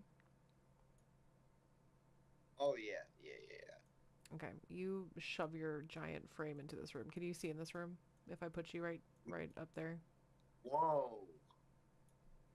And then Dalfiani, she kind of like, she's still pretty big, but she does shrink down. Like, she's not as puffed up, and she like goes into the room. So when you guys get into this hidden section of the lab, you see an absolute overwhelming amount of animals in this room. Rows upon rows of cages are filled the room. All of these animals are frightened and malnourished, stuffed within the cages. Some are mundane, like just basic cats, dogs, and rabbits, but some are really extraordinary, like foxes with scales instead of fur, wolf with glowing blue eyes, birds with shimmering feathers that color like oil on water. The air is filled with a cacophony of whimpers, growls, and chirps, most of them sounding scared or in pain. Delphini, even though feral, you can see the absolute devastation on her face as she sees everything. And her wings droop, and her eyes look from person to person, just kind of like pleading, like, we need to help them. We cannot leave them here. You don't want to go back in now? And you see, like, when you guys enter the room, it's hard to get into a certain area of the room, and you can't figure out why. It feels pretty soft, like when you try to get near this area of the room, but you can't approach the lower left corner of the room. Would anybody like to possibly perceive why they can't get to any part of the room? And you see nothing there. Like, there's literally nothing there. Like, absolutely nothing there. 23. Magical force. I was gonna say, get that into Hold on. magic in you. Hold on a second. I tried, but I got a 6. Hold on, so just 1 I second. got 5. Oh, I'm sorry. That's a 22. Yeah, that was a fat 7. Let's see.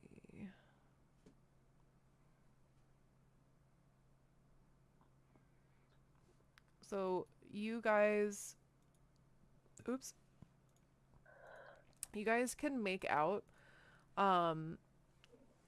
like the silhouette of something that looks like pretty pillow shaped, yet also strangely buff. And you can smell like some sort of like kind of watery smell, like a water lover, you know. What are you doing in my swamp? Sorry, can't help it. Everyone can see that, even with a 5? Archie, you see that there is an empty corner of the room, and you attempt to keep going to this corner of the room and walking, not sure why you can't move to the corner of the room when you can't see, smell, feel, or touch anything. Okay. It looks essentially like you're kind of moonwalking in place, and Jax is actually a little impressed with your dance skills at this point. Yeah, he bobs his head, but he also looks at Dal, and he gives her a nod, like "I'll help you," and he starts like releasing the animals. Okay, so a lot of these animals start to go back their merry way. Some of these belonged on Archie's farm, some of them did not. And as a lot of the animals clear, you notice this halfling, kind of seated in the middle, and none of you had noticed this halfling because of the overcrowding of animals before. But he's just kind of sitting there chilling. Do we recognize this halfling from the last game that we played with the dragon? I'm sorry, what was that? Do we notice this halfling? Since we played the last game with Lynn Mordra. You do actually notice. You do actually. So Jax and Meliodas notice the halfling and seem like it's familiar. But Archie and Delphiani do not recognize this individual at all. Oh, hello. Meliodas looks at him, stares real hard. We met before. I never forget a face. Hmm. Hello, yes, it is me, Halford Shortwick. We've met. Introduce the dragon. He says this in sign language, and kind of gives an eyebrow raise to Archie because he has no idea what's going on. I'm the one that successfully saved us from the dragon. As Hafred mentions the words the dragon, the necklace, the bling bug necklace that Jax is wearing starts to glow, and you hear this cackle coming from it that says, "Little bug, escaped again, little bug." And then literally, even though you can hear this, you can hear that it's kind of like low key not for you to hear. You hear a little whisper be like, "Call me babe." And then like this little heart comes flying out of the necklace and like bursts onto Halfred Shortwick. I do I not do not understand. understand. How do How I do I call call you? you? What does a call you? Just say your name? I don't understand. You know, I remember that whole thing. I don't remember you saving much of anybody. You like for some okay, you literally Jax like feels this weird sensation and you see like these very manicured nails like slide from inside the necklace out of the necklace and it opens up and uh a dragoness head pokes its way out and looks directly at the camera and the players and she's like, honey, I'm always here. You know I'm always here. Call me, beat me if you want to reach me. Get creative, darling. And then she just disappears inside of the necklace again. And y'all are just absolutely shook. You don't know what the fuck just happened, but there was multiple walls being broken here. I do I not do not understand understand what what just just happened. happened. Screams. Like I know, Oh. but yeah, you gonna join our little crew here or what? I I look you look up you and up and down. down and be like, aren't you the guy that nearly killed us all? Yeah, Yeah. that's Why would I join you? I mean, I can kill you now if you want. You already tried Jack that. It didn't work. immediately like tries to like shove his hands at Meliodas, like back the fuck up. He looks at Alfred and he looks at Archie. He's like, "Can you translate?" He says, "I need all the help I can get." Hope they can get. What the fuck is this fucking bug talking about now? Listen, Listen, man. Strictly, just stop worrying about almost dying. You didn't die. yeah, Almost like nobody thank died. God, thank God Look, my we skeleton friend was there. let me explain, my friend. I was the Demon King in another world. I came here to help my homie Dao, right? He just starts shaking his Really? head like he's never heard of a demon Quite king ever. with deities and such like that. So I acted appropriately because I'm not stupid. Don't be mad at me because I played the game. Everybody's alive still. He shakes his head at the word deities. He's just like, I just don't understand this. So we keep talking about these deities. And I only have four. I only have five. That's it. But he looks at Halford. He's just like waving his fingers, like it's okay. He'll be alright. Like just trying to convey as much as he can that like obviously you can see the 7 foot demon king here, but I'm at least friendly in this what's it called? God, what's the Oz word for like half leg? What's it? What Munchkin? Obviously, this Munchkin is I. We're cool. We're chill. He's like, don't look at this feral cat unless you want to, but like, don't look at this feral cat next to me. It'll be okay. And he keeps Do I giving him like understand thumbs yet? up. And Dal was absolutely like salivating like a pool like of saliva, like just dripping saliva at this point, and half of her is like still caked in blood and half of her has like overgrown it to where it just looks like this weird stretches of oil marks are around her fur. She starts to like kind of clean herself as Jax talks, like just kind of like trying to clean up some of the blood, kind of a little self-conscious now of how filthy she's gotten herself in the And presence of suddenly someone new. Dal feels something brush past her.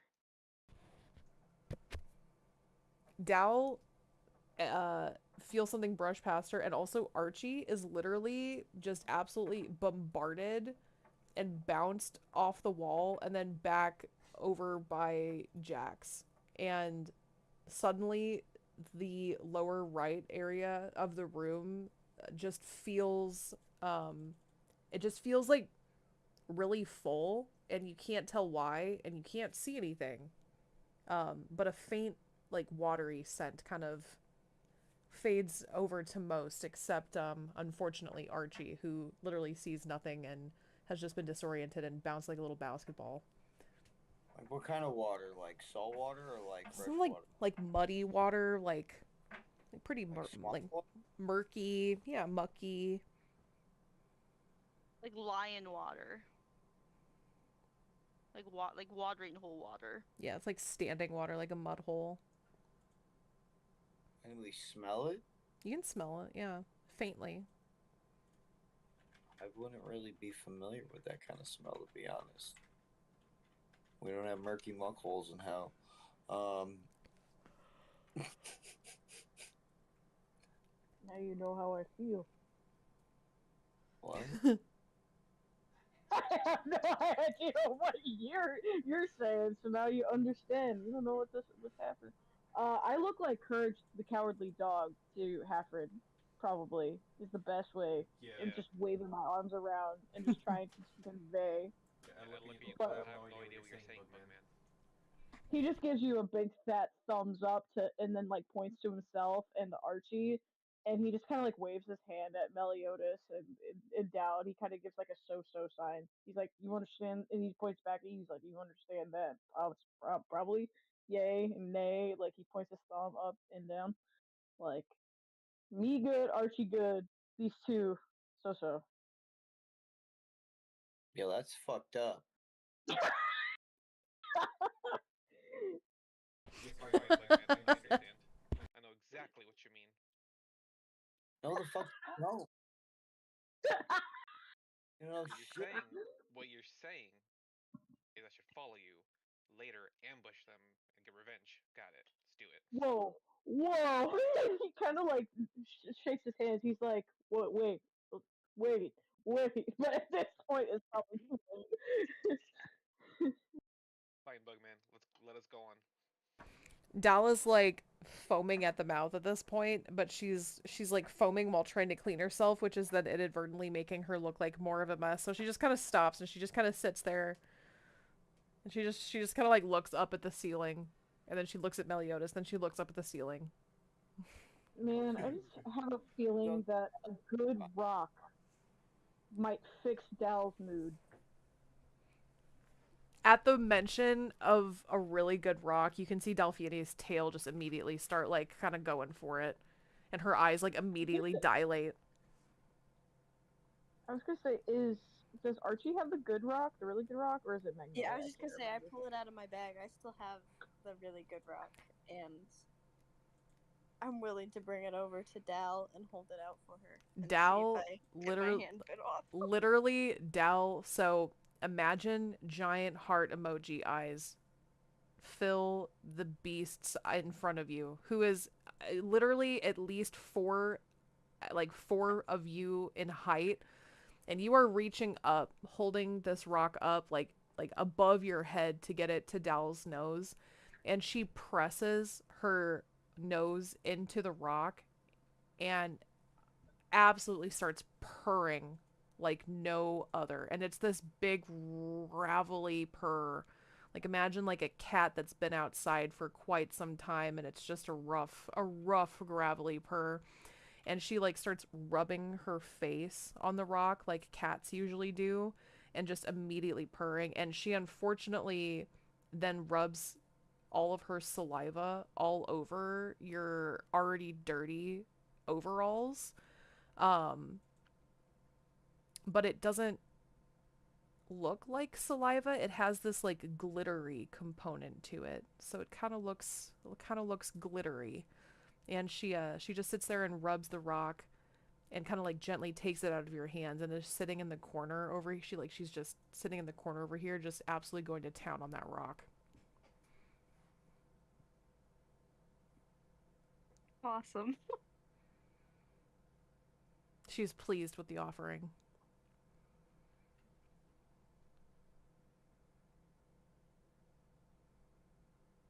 Suddenly, out of nowhere, a giant hippo appears in the corner. What the fuck?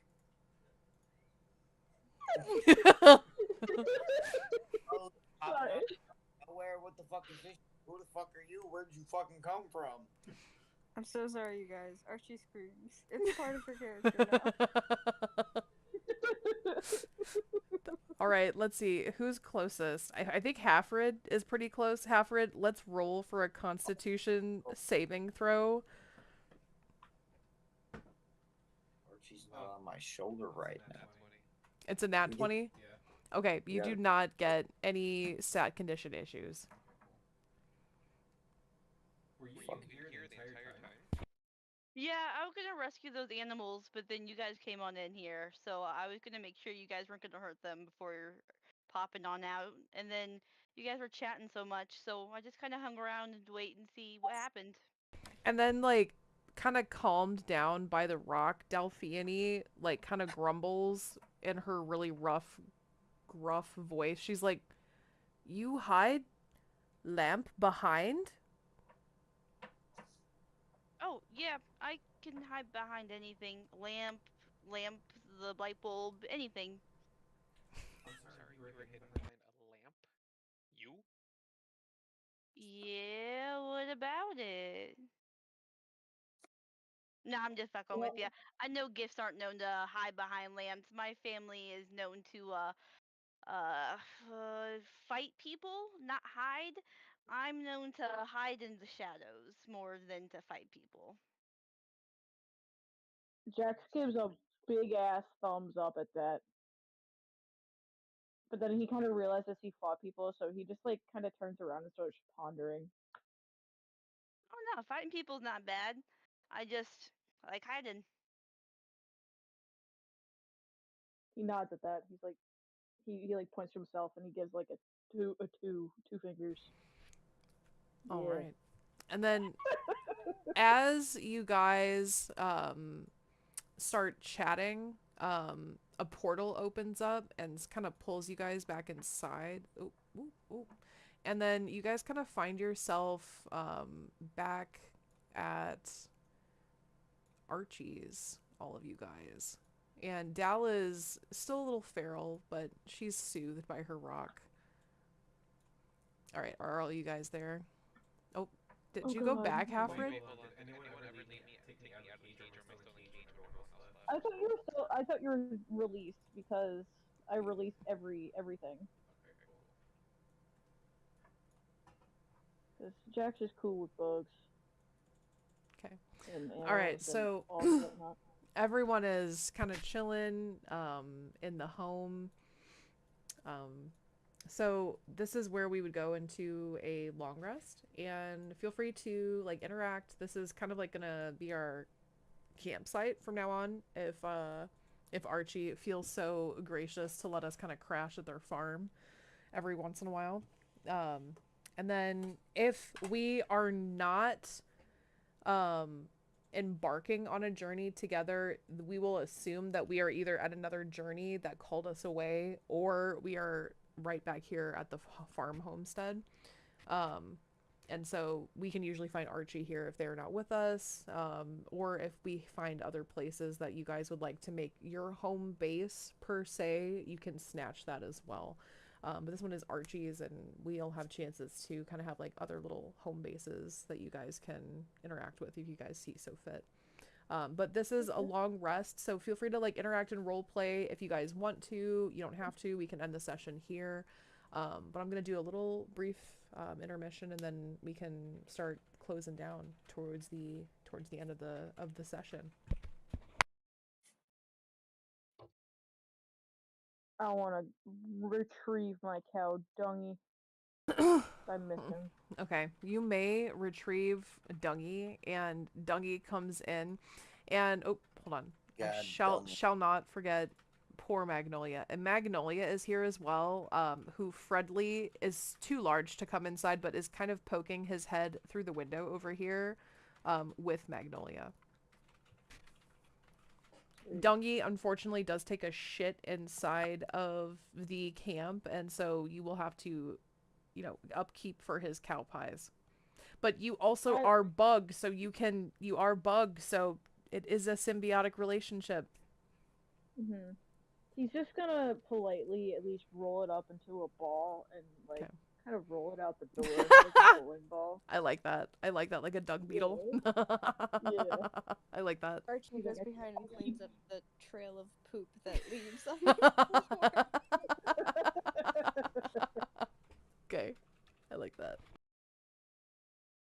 Wonderful. I definitely am curious to see who maybe could understand bug and or sign language out of these newcomers, perhaps. I don't speak sign language. I just speak common and infernal. Hmm. Oh, nice. Yeah, I just picked it up randomly. I just literally just picked a random language to read. I think that's kind of perfect with Meliodas. Not gonna lie. I was gonna say Meliodas, you can converse in infernal probably. Really. Incredible that you were hidden behind a fucking Realistically, pole. I'm probably the only one that can speak Infernal. Unless Dal can. Dal might be able to.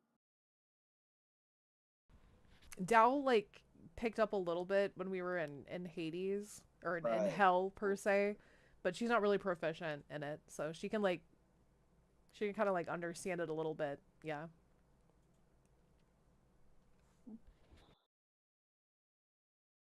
What about Halfred?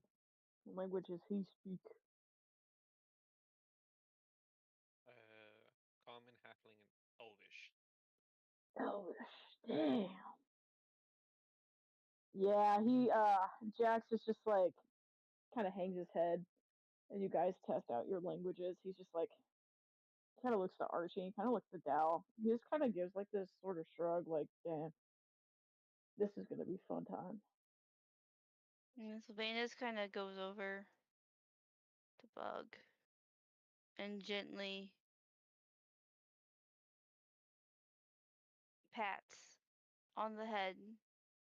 Hope and solidation because I'm a gentle guy and I like to make sure everybody is happy. He kind of like looks up. He's like, "I like head pats. This is nice." He kind of points to Archie. He's like, "You like this too?"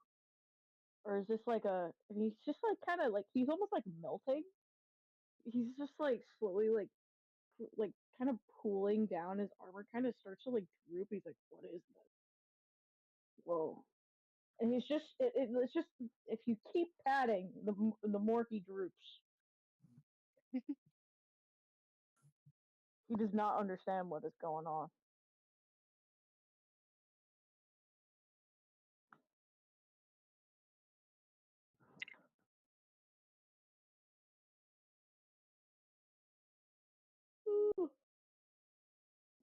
I think she's super lonely. She lives alone here, so I think she's very excited for company, and she's like uh going through the cabinets, trying asking people what food they want, if they want tea, if they want anything really.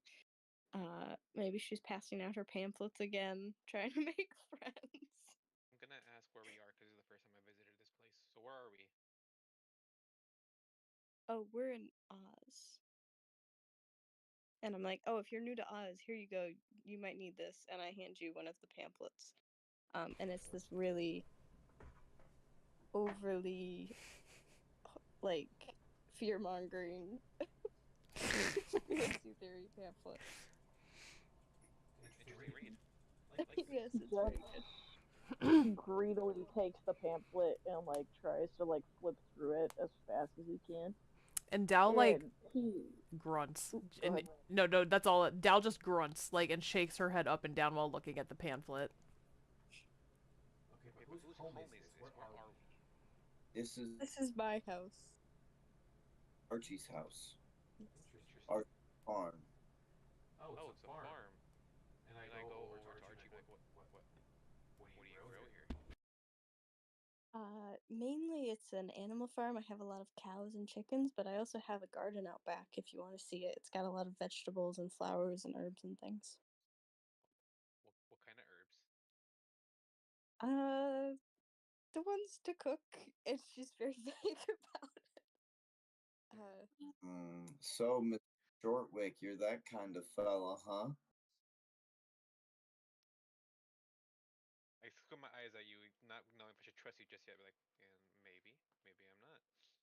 Bro, I'm a rogue. What do you want? Well, Meliodas, reaches around in his bag for a minute. And he pulls out this really thick joint. Says this might suit you a little better than it does me. I don't really, but just be a little careful. It's real potent stuff. Sylvanas reaches into his bag and pulls out a hippo-sized joint. Holy fuck. Holy shit. My character 7'10". Dude, that thing's Bigger fucking than me. Archie's like, oh, I guess some of that too, and pulls out the tiniest little bit of nothing. Perfect. I'm glad you guys all knew exactly what I was looking for. My character is one of those stoners there that's like, don't worry, everybody can have fun no matter how much you smoke. Yeah. My So my lord that I worship really likes his stuff. yeah. So about that too, though. At When you the men- up, at the mention of the Lord that Hafred worships, Dal's like head kind of like snaps up and she kind of like narrows her eyes and she like kind of looks expectantly his way. what's his name? Oh, you're not ready for that yet. Are you sure? I might be. All in due time, in due time. And then I grab someone's joint and I try to light it up somehow. Anyone have a match or a lighter or something? Meliodas kind of puts it in front of him and hellfire on hand, baby. Perfect. So the question is did you take my joint? I don't think I can hold the hippo-sized joint, so yeah. So you know what kind of weed that was, right there, buddy. Absolutely, I did. So you know you got to Absolutely. What's the check again? Is it a Constitution? yeah.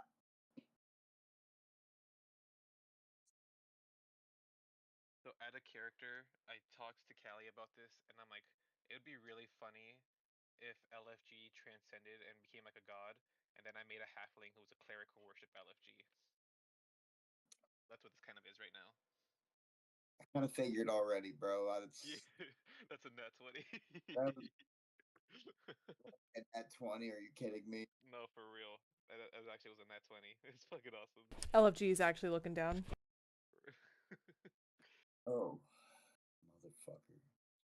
Like, you know, there's some, I don't know, more than just the way you look, something real strange about you. You seem real familiar. I can't quite put my finger on it. I knew this guy once,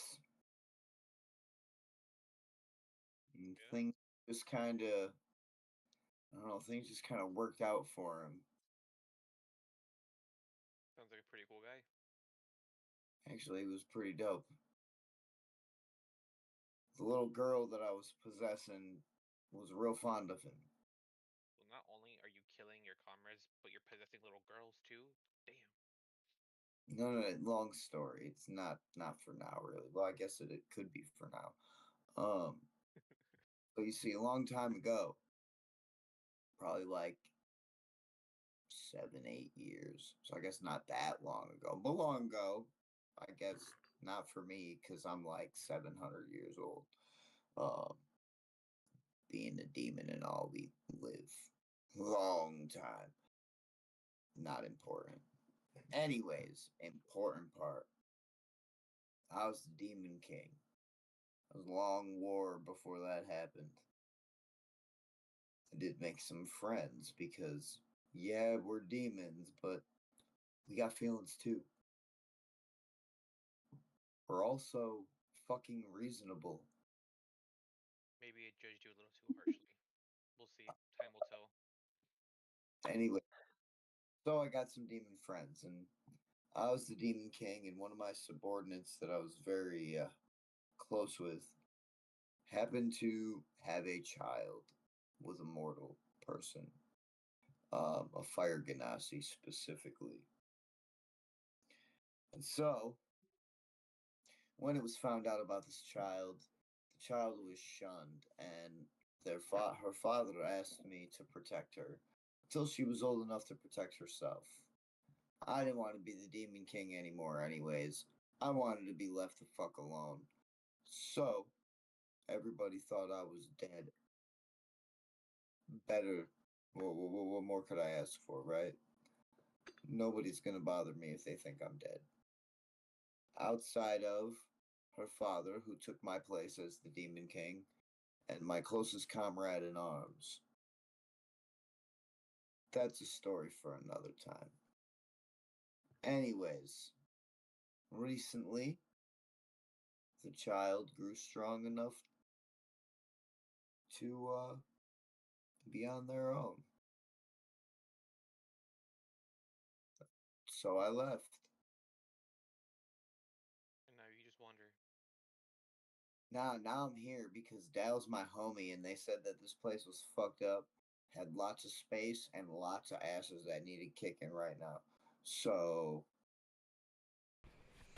And Dow's just literally sitting there like, you like turn to look at her, and her right cheek is like pressed onto the really good rock, and she's kind of like slightly drooling onto it, but you can kind of see her like slow blinking at you, which is usually cat for I love you.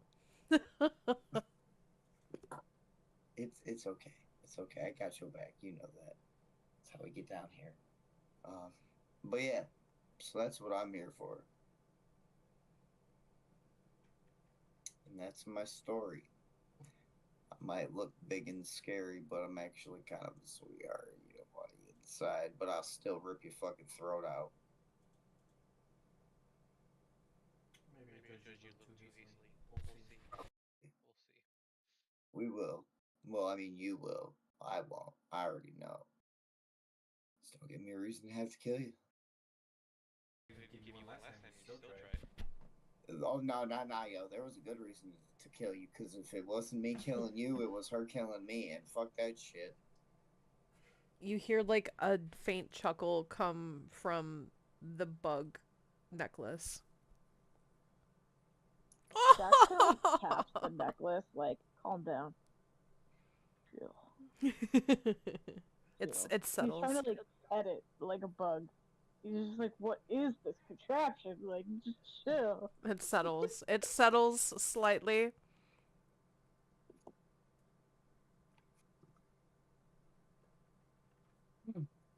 He I'm no kind of dumb. like speaks to it real quick, and like Buggy's like, they are praising you for your terrifyingness. Chill. And you can like just you hear like this little cackle be like, I know little bug. I know little bug.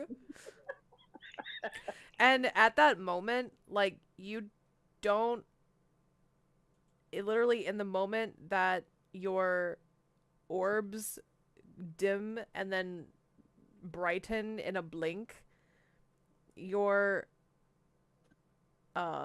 I guess the ends of your hands are bedazzled with a full set like extreme manicure. We're talking like set hand painted detailed with bejewels, and there's specifically lots of turquoise jewels on this manicure Oh, set. home. He could you guys actually all hear the word home as he looks at his nails. It's literally on his armor. There's no other fingers to put a set on that would, you know. And he just like grumbles out this gargled word of home, and you can understand it, although it's pretty bad. Oh damn! It's snowing like a motherfucker. And the turquoise kind of like gently glows, and it kind of like gives him this soothing feeling of fond nostalgic memories.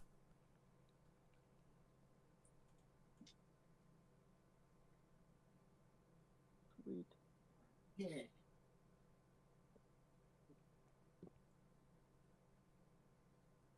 Um, so Jax currently has the notebook, and he is speaking to Sylvanas at the moment, but he does turn the book around, and it has the word home in question mark, and he kind of like shows it to everybody, as in like, where is your guys' home? He is so confused at what Meliodas is speaking. Like this is same with like the whole thing with Oz. He's like, And where are y'all from? Dal like looks up at him, and she clicks like 3 claws down on the wood floor, and then she says first, and she clicks down on the floor, and then she kind of like puts a paw over her heart, and she puts her paw down on the palm, and she kind of looks at Archie, and she kind of like nods, and then she says two, and clicks on the floor, and she points at you. And then she says 3, and she clicks, and then she points at Meliodas.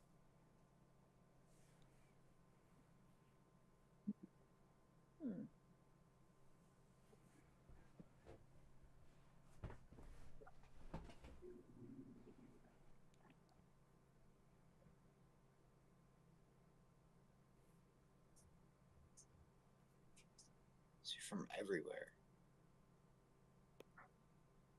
Did I hear this too? Yeah, and she like kind of like nods her head, and then she like kind of like she like kind of looks at Archie and kind of like says like sorry. She like scratches on the floor like nowhere. Who's doing that? Yo, me too.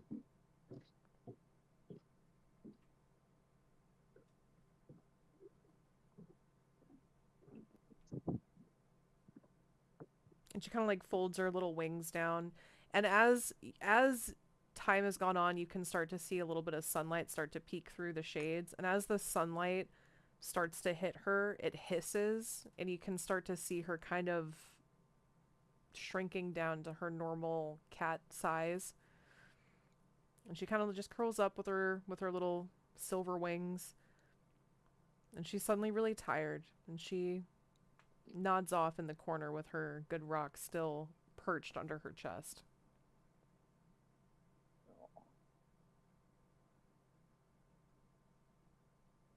And she is by the fire, so you can just hear her absolutely just snoring logs right now. Like as soon as that fire was lit, she's absolutely snoring logs.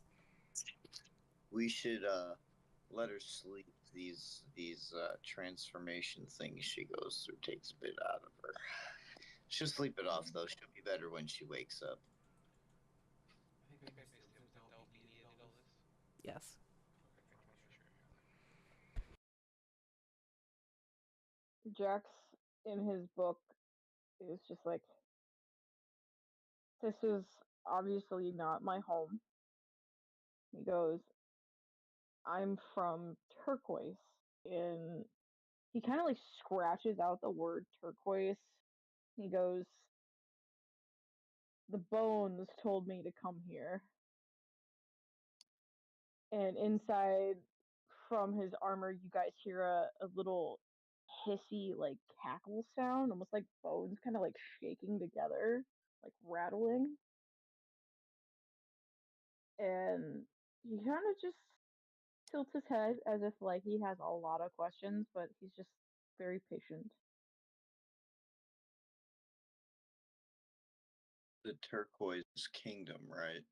Is that's or some shit? I'm trying to fucking. Somebody gave us a map, didn't they? I When was gonna say you it's probably in the Google Docs.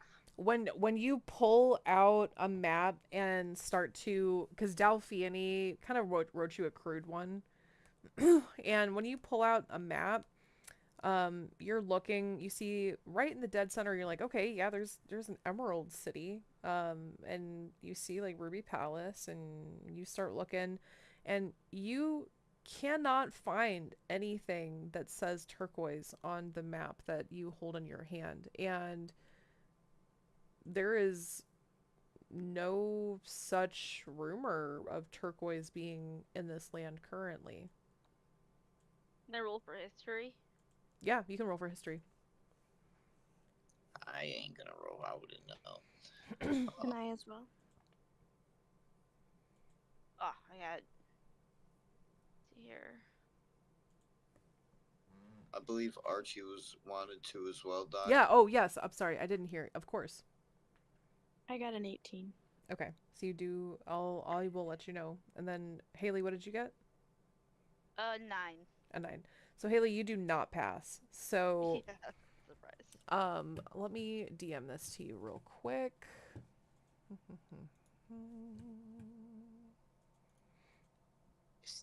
Oh man, I can't even say what I want to say. That'd be neat.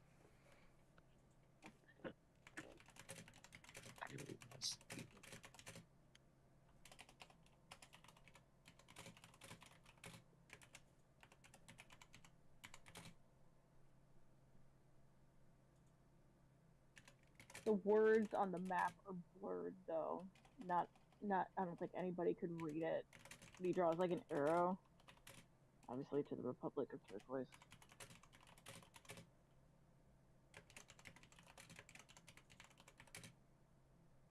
Oh, that's right. That's from fucking. Okay, never mind. I'm dumb. That's why I knew what it was, but couldn't find it on the map. I was looking at the wrong motherfucking map. You're fine. It's supposed to be that way. Yeah, I know more things than I'm supposed to technically know, and I forget sometimes. Yeah. But Jax taps his little armor nails against the book, and he's like this is mine. He keeps pointing to the really badly drawn picture of turquoise. He got to see his shape in a lot of different words. And you may feel free to share that, Archie, with other people. If you need any clarity, I can also clarify as well. Okay. Yeah, I will relay that. So I remember that right near the turn of power in Oz, Linmordra was foretold to burst from the deadly desert, apparently covered in quartz and turquoise jewels. Her dynasty and ruling started soon after that arrival. And then this is out of character just because my brain's not working right now. Linmordra, I cannot remember who that is. Linmordra is someone that you have yet to encounter, but because you are such a conspiracy theorist, you do know that Linmordra happens to be one of the powerful rulers of the area, and Okay. she essentially is the tyrant and ruler of her chunk of Oz. Okay, so I think while I'm saying this, I go over to one of my. I'm kind of like searching through the spines of books on the shelves, and I pull out this one book, and flip through and find a picture of this like really, like kind of character drawing of her. Okay. With all these things, and there's all these notes about like how Okay. she's corrupt. So, okay, let me got her stuff. let me describe this drawing because this is gonna be fun.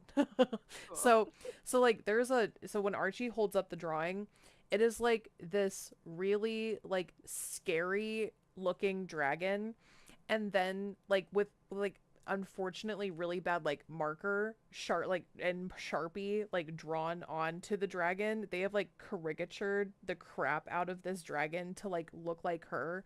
So like imagine like that Patrick meme where he's like sitting there with his nails like this and he's got the fake hoop earrings and the bad overdone lips.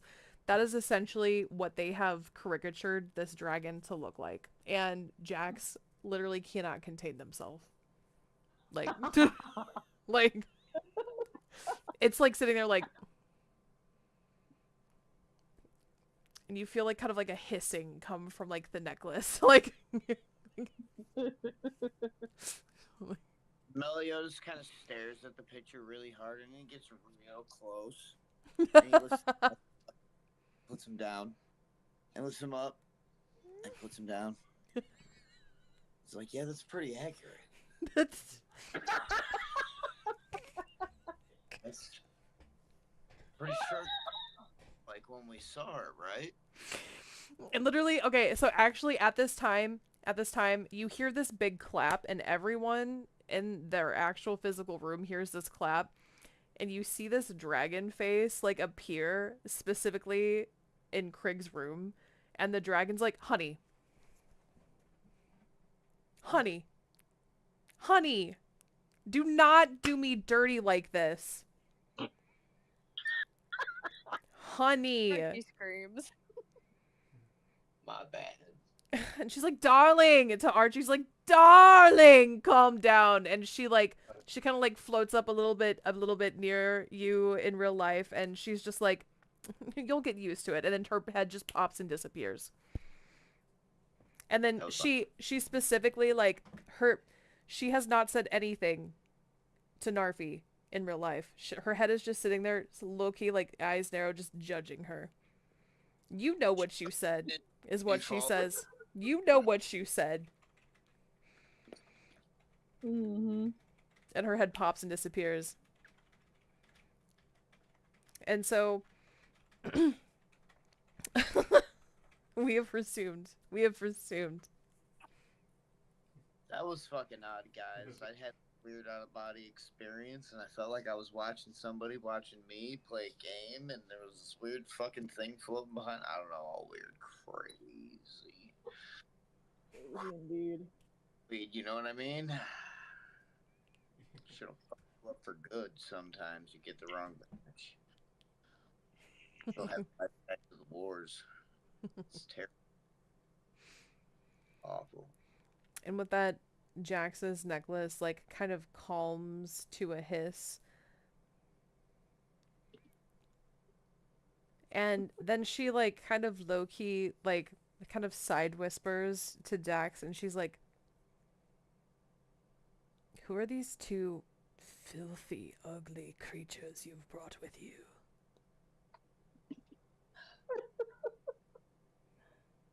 Man. She was like, the big one stinks. I can't even communicate with them. So, unfortunately, they're just kind of straggling. He's just kind of awkward because he's just talking. No, they like they reek of really good WE double D, you know? Like, can they spot me some? You know? But I can't. You gotta. He just starts getting frustrated. He's like, I can't. And he finally picks up the book. He's just like, weed in all capital letters to the three people that are smoking. He's like, he points to his necklace. He's like, rolls his orbs in his entire skull. He's just like tapping the book, like, please, provide it. I'm gonna go insane. And then like she like pops into the room, and she like turns herself towards Sylvanas, just her floating head, and she's just like, honey, I will ignore the fact that you are, and she looks like up and down and then side to side and then around and then back around the other way. She's like, grotesque on all levels, and she snaps her fingers, and Sylvanas suddenly has like, while they have no hair because they're a hippo, they suddenly have like a full wig, like perfectly applied, like edges done perfectly. And she's like, I can help you out. I can help you out. She's like, but can you help me out? And she kind of like looks at the hippo-sized joint, and she's like, hand, please.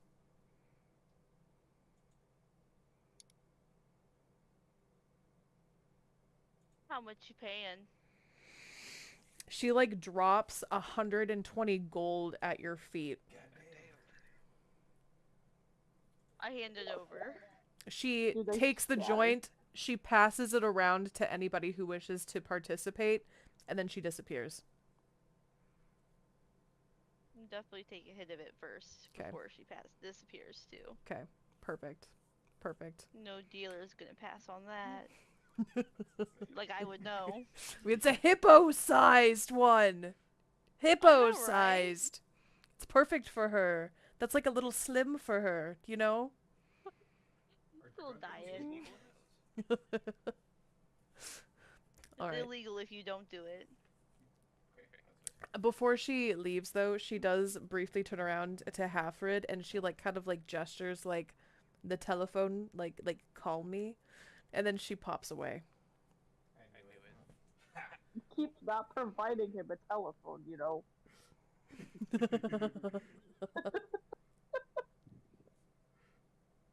is the worst part of it. You can scroll him, write to him, but call?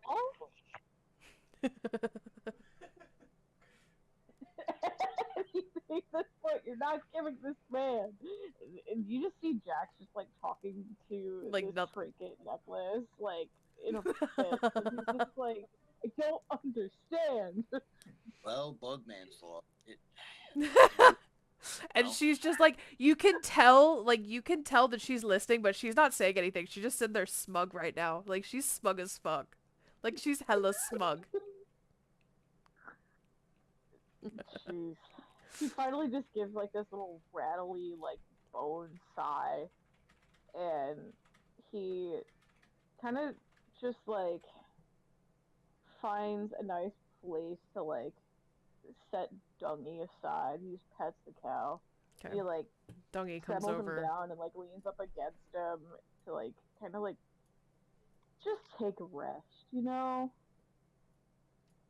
He's like, I think I've had enough. There we go. Dungy's sitting there, petting him. The heck? Cool. All right, and then if people are starting to come to a close, this long rest is starting to wrap up, and we will call that the end of session 1. Weird. So, thank you. Thank you. Fucking awesome. Thank you all to whoever came by tonight, listened, stayed tuned. I know at the end it was a lot to endure for not a lot of like role play. So now that we've introduced you guys to the whole campaign, whoever wishes to join when they're available can.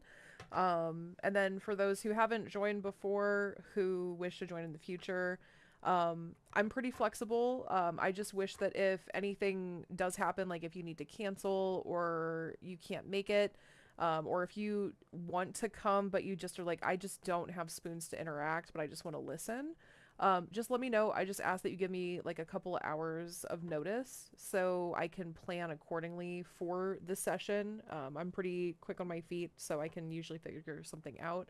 Same with me, if I have something that's going on and maybe another DM is available, I do encourage them to step forward.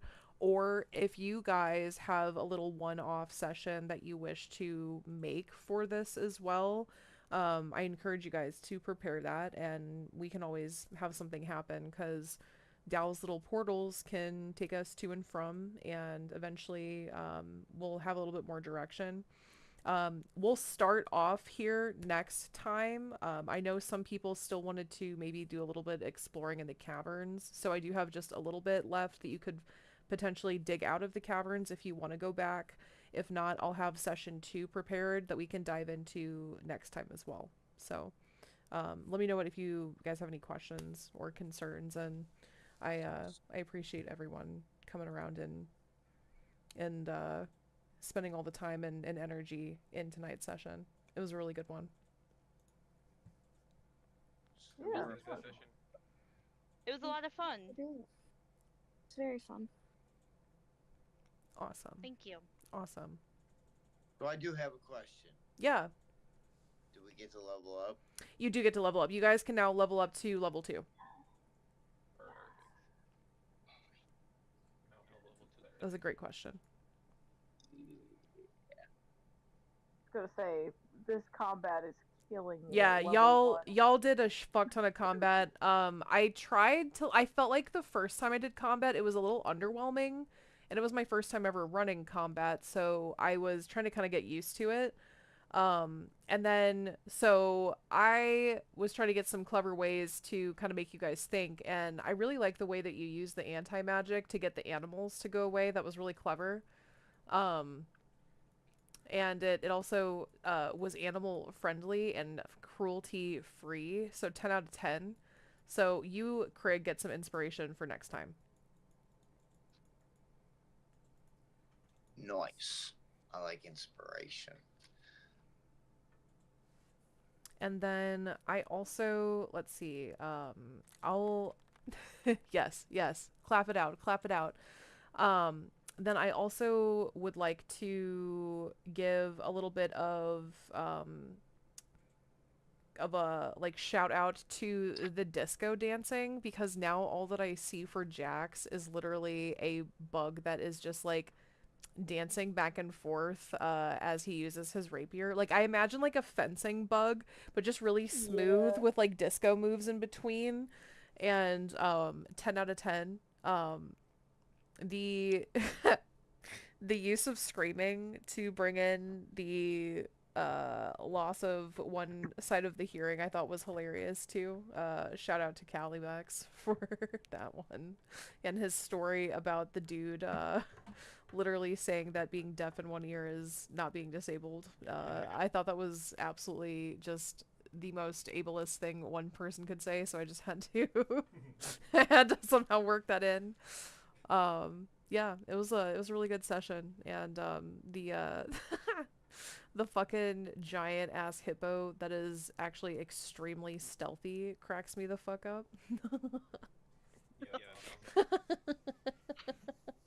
So yeah, When this you is told me what they had to roll to see me, I was blown away. I was like, no way. I don't know if I'm. What was it? Hold on. I'm pretty sure it was Was a it like 27? You said? Yeah, 27. it was 27. Yeah. Holy shit. Yes. Oh, we Damn. got rogue. My God, hold up. Oh my God, there might be a way we can speak. Hold on. Oh, I like how I'm consorting my notes. Oh, You're like- I do have Thieves? thieves can't. Thieves can't? We Yeah. can speak! Holy Oh, that- shit. We can speak. Yes, we can speak. We can speak. But We it's can only us, speak. man. I didn't Oh, yeah. say I had it because I don't know if thieves are allowed to say they have it or not. I mean, they don't need to know. They don't need to know. Exactly. Yeah, yeah. We'll be good. We'll be good. This was fun. I liked it a lot. Good. Yeah, it was a lot of fun. Good. Good. I hope I had a little bit of RP and battle in, or you know, battling in there. What is, combat? There we go. Like battling? What? Right? I prefer the term battling. Battling. Dude. Battling. Perfect. Perfect. Okay. Well, we'll see about next time. I don't know Yes, this time. if next Tuesday will work, because I may have some plans, so we may see about maybe next or the Tuesday after or the Tuesday after that. So I will post the next time I plan on having a session, and we can see what works. So we will stay tuned. Sounds good. Hell fucking Yep. yeah. Let me know. Okay, Have a I great will. rest of your week. Yeah, you guys too. You too. All right, you guys See take ya. care. Bye. Bye, guys. Doc? Yeah. Okay, real quick. Oh, hold on. So- Give me 1 second. Let me end stream real quick. All right.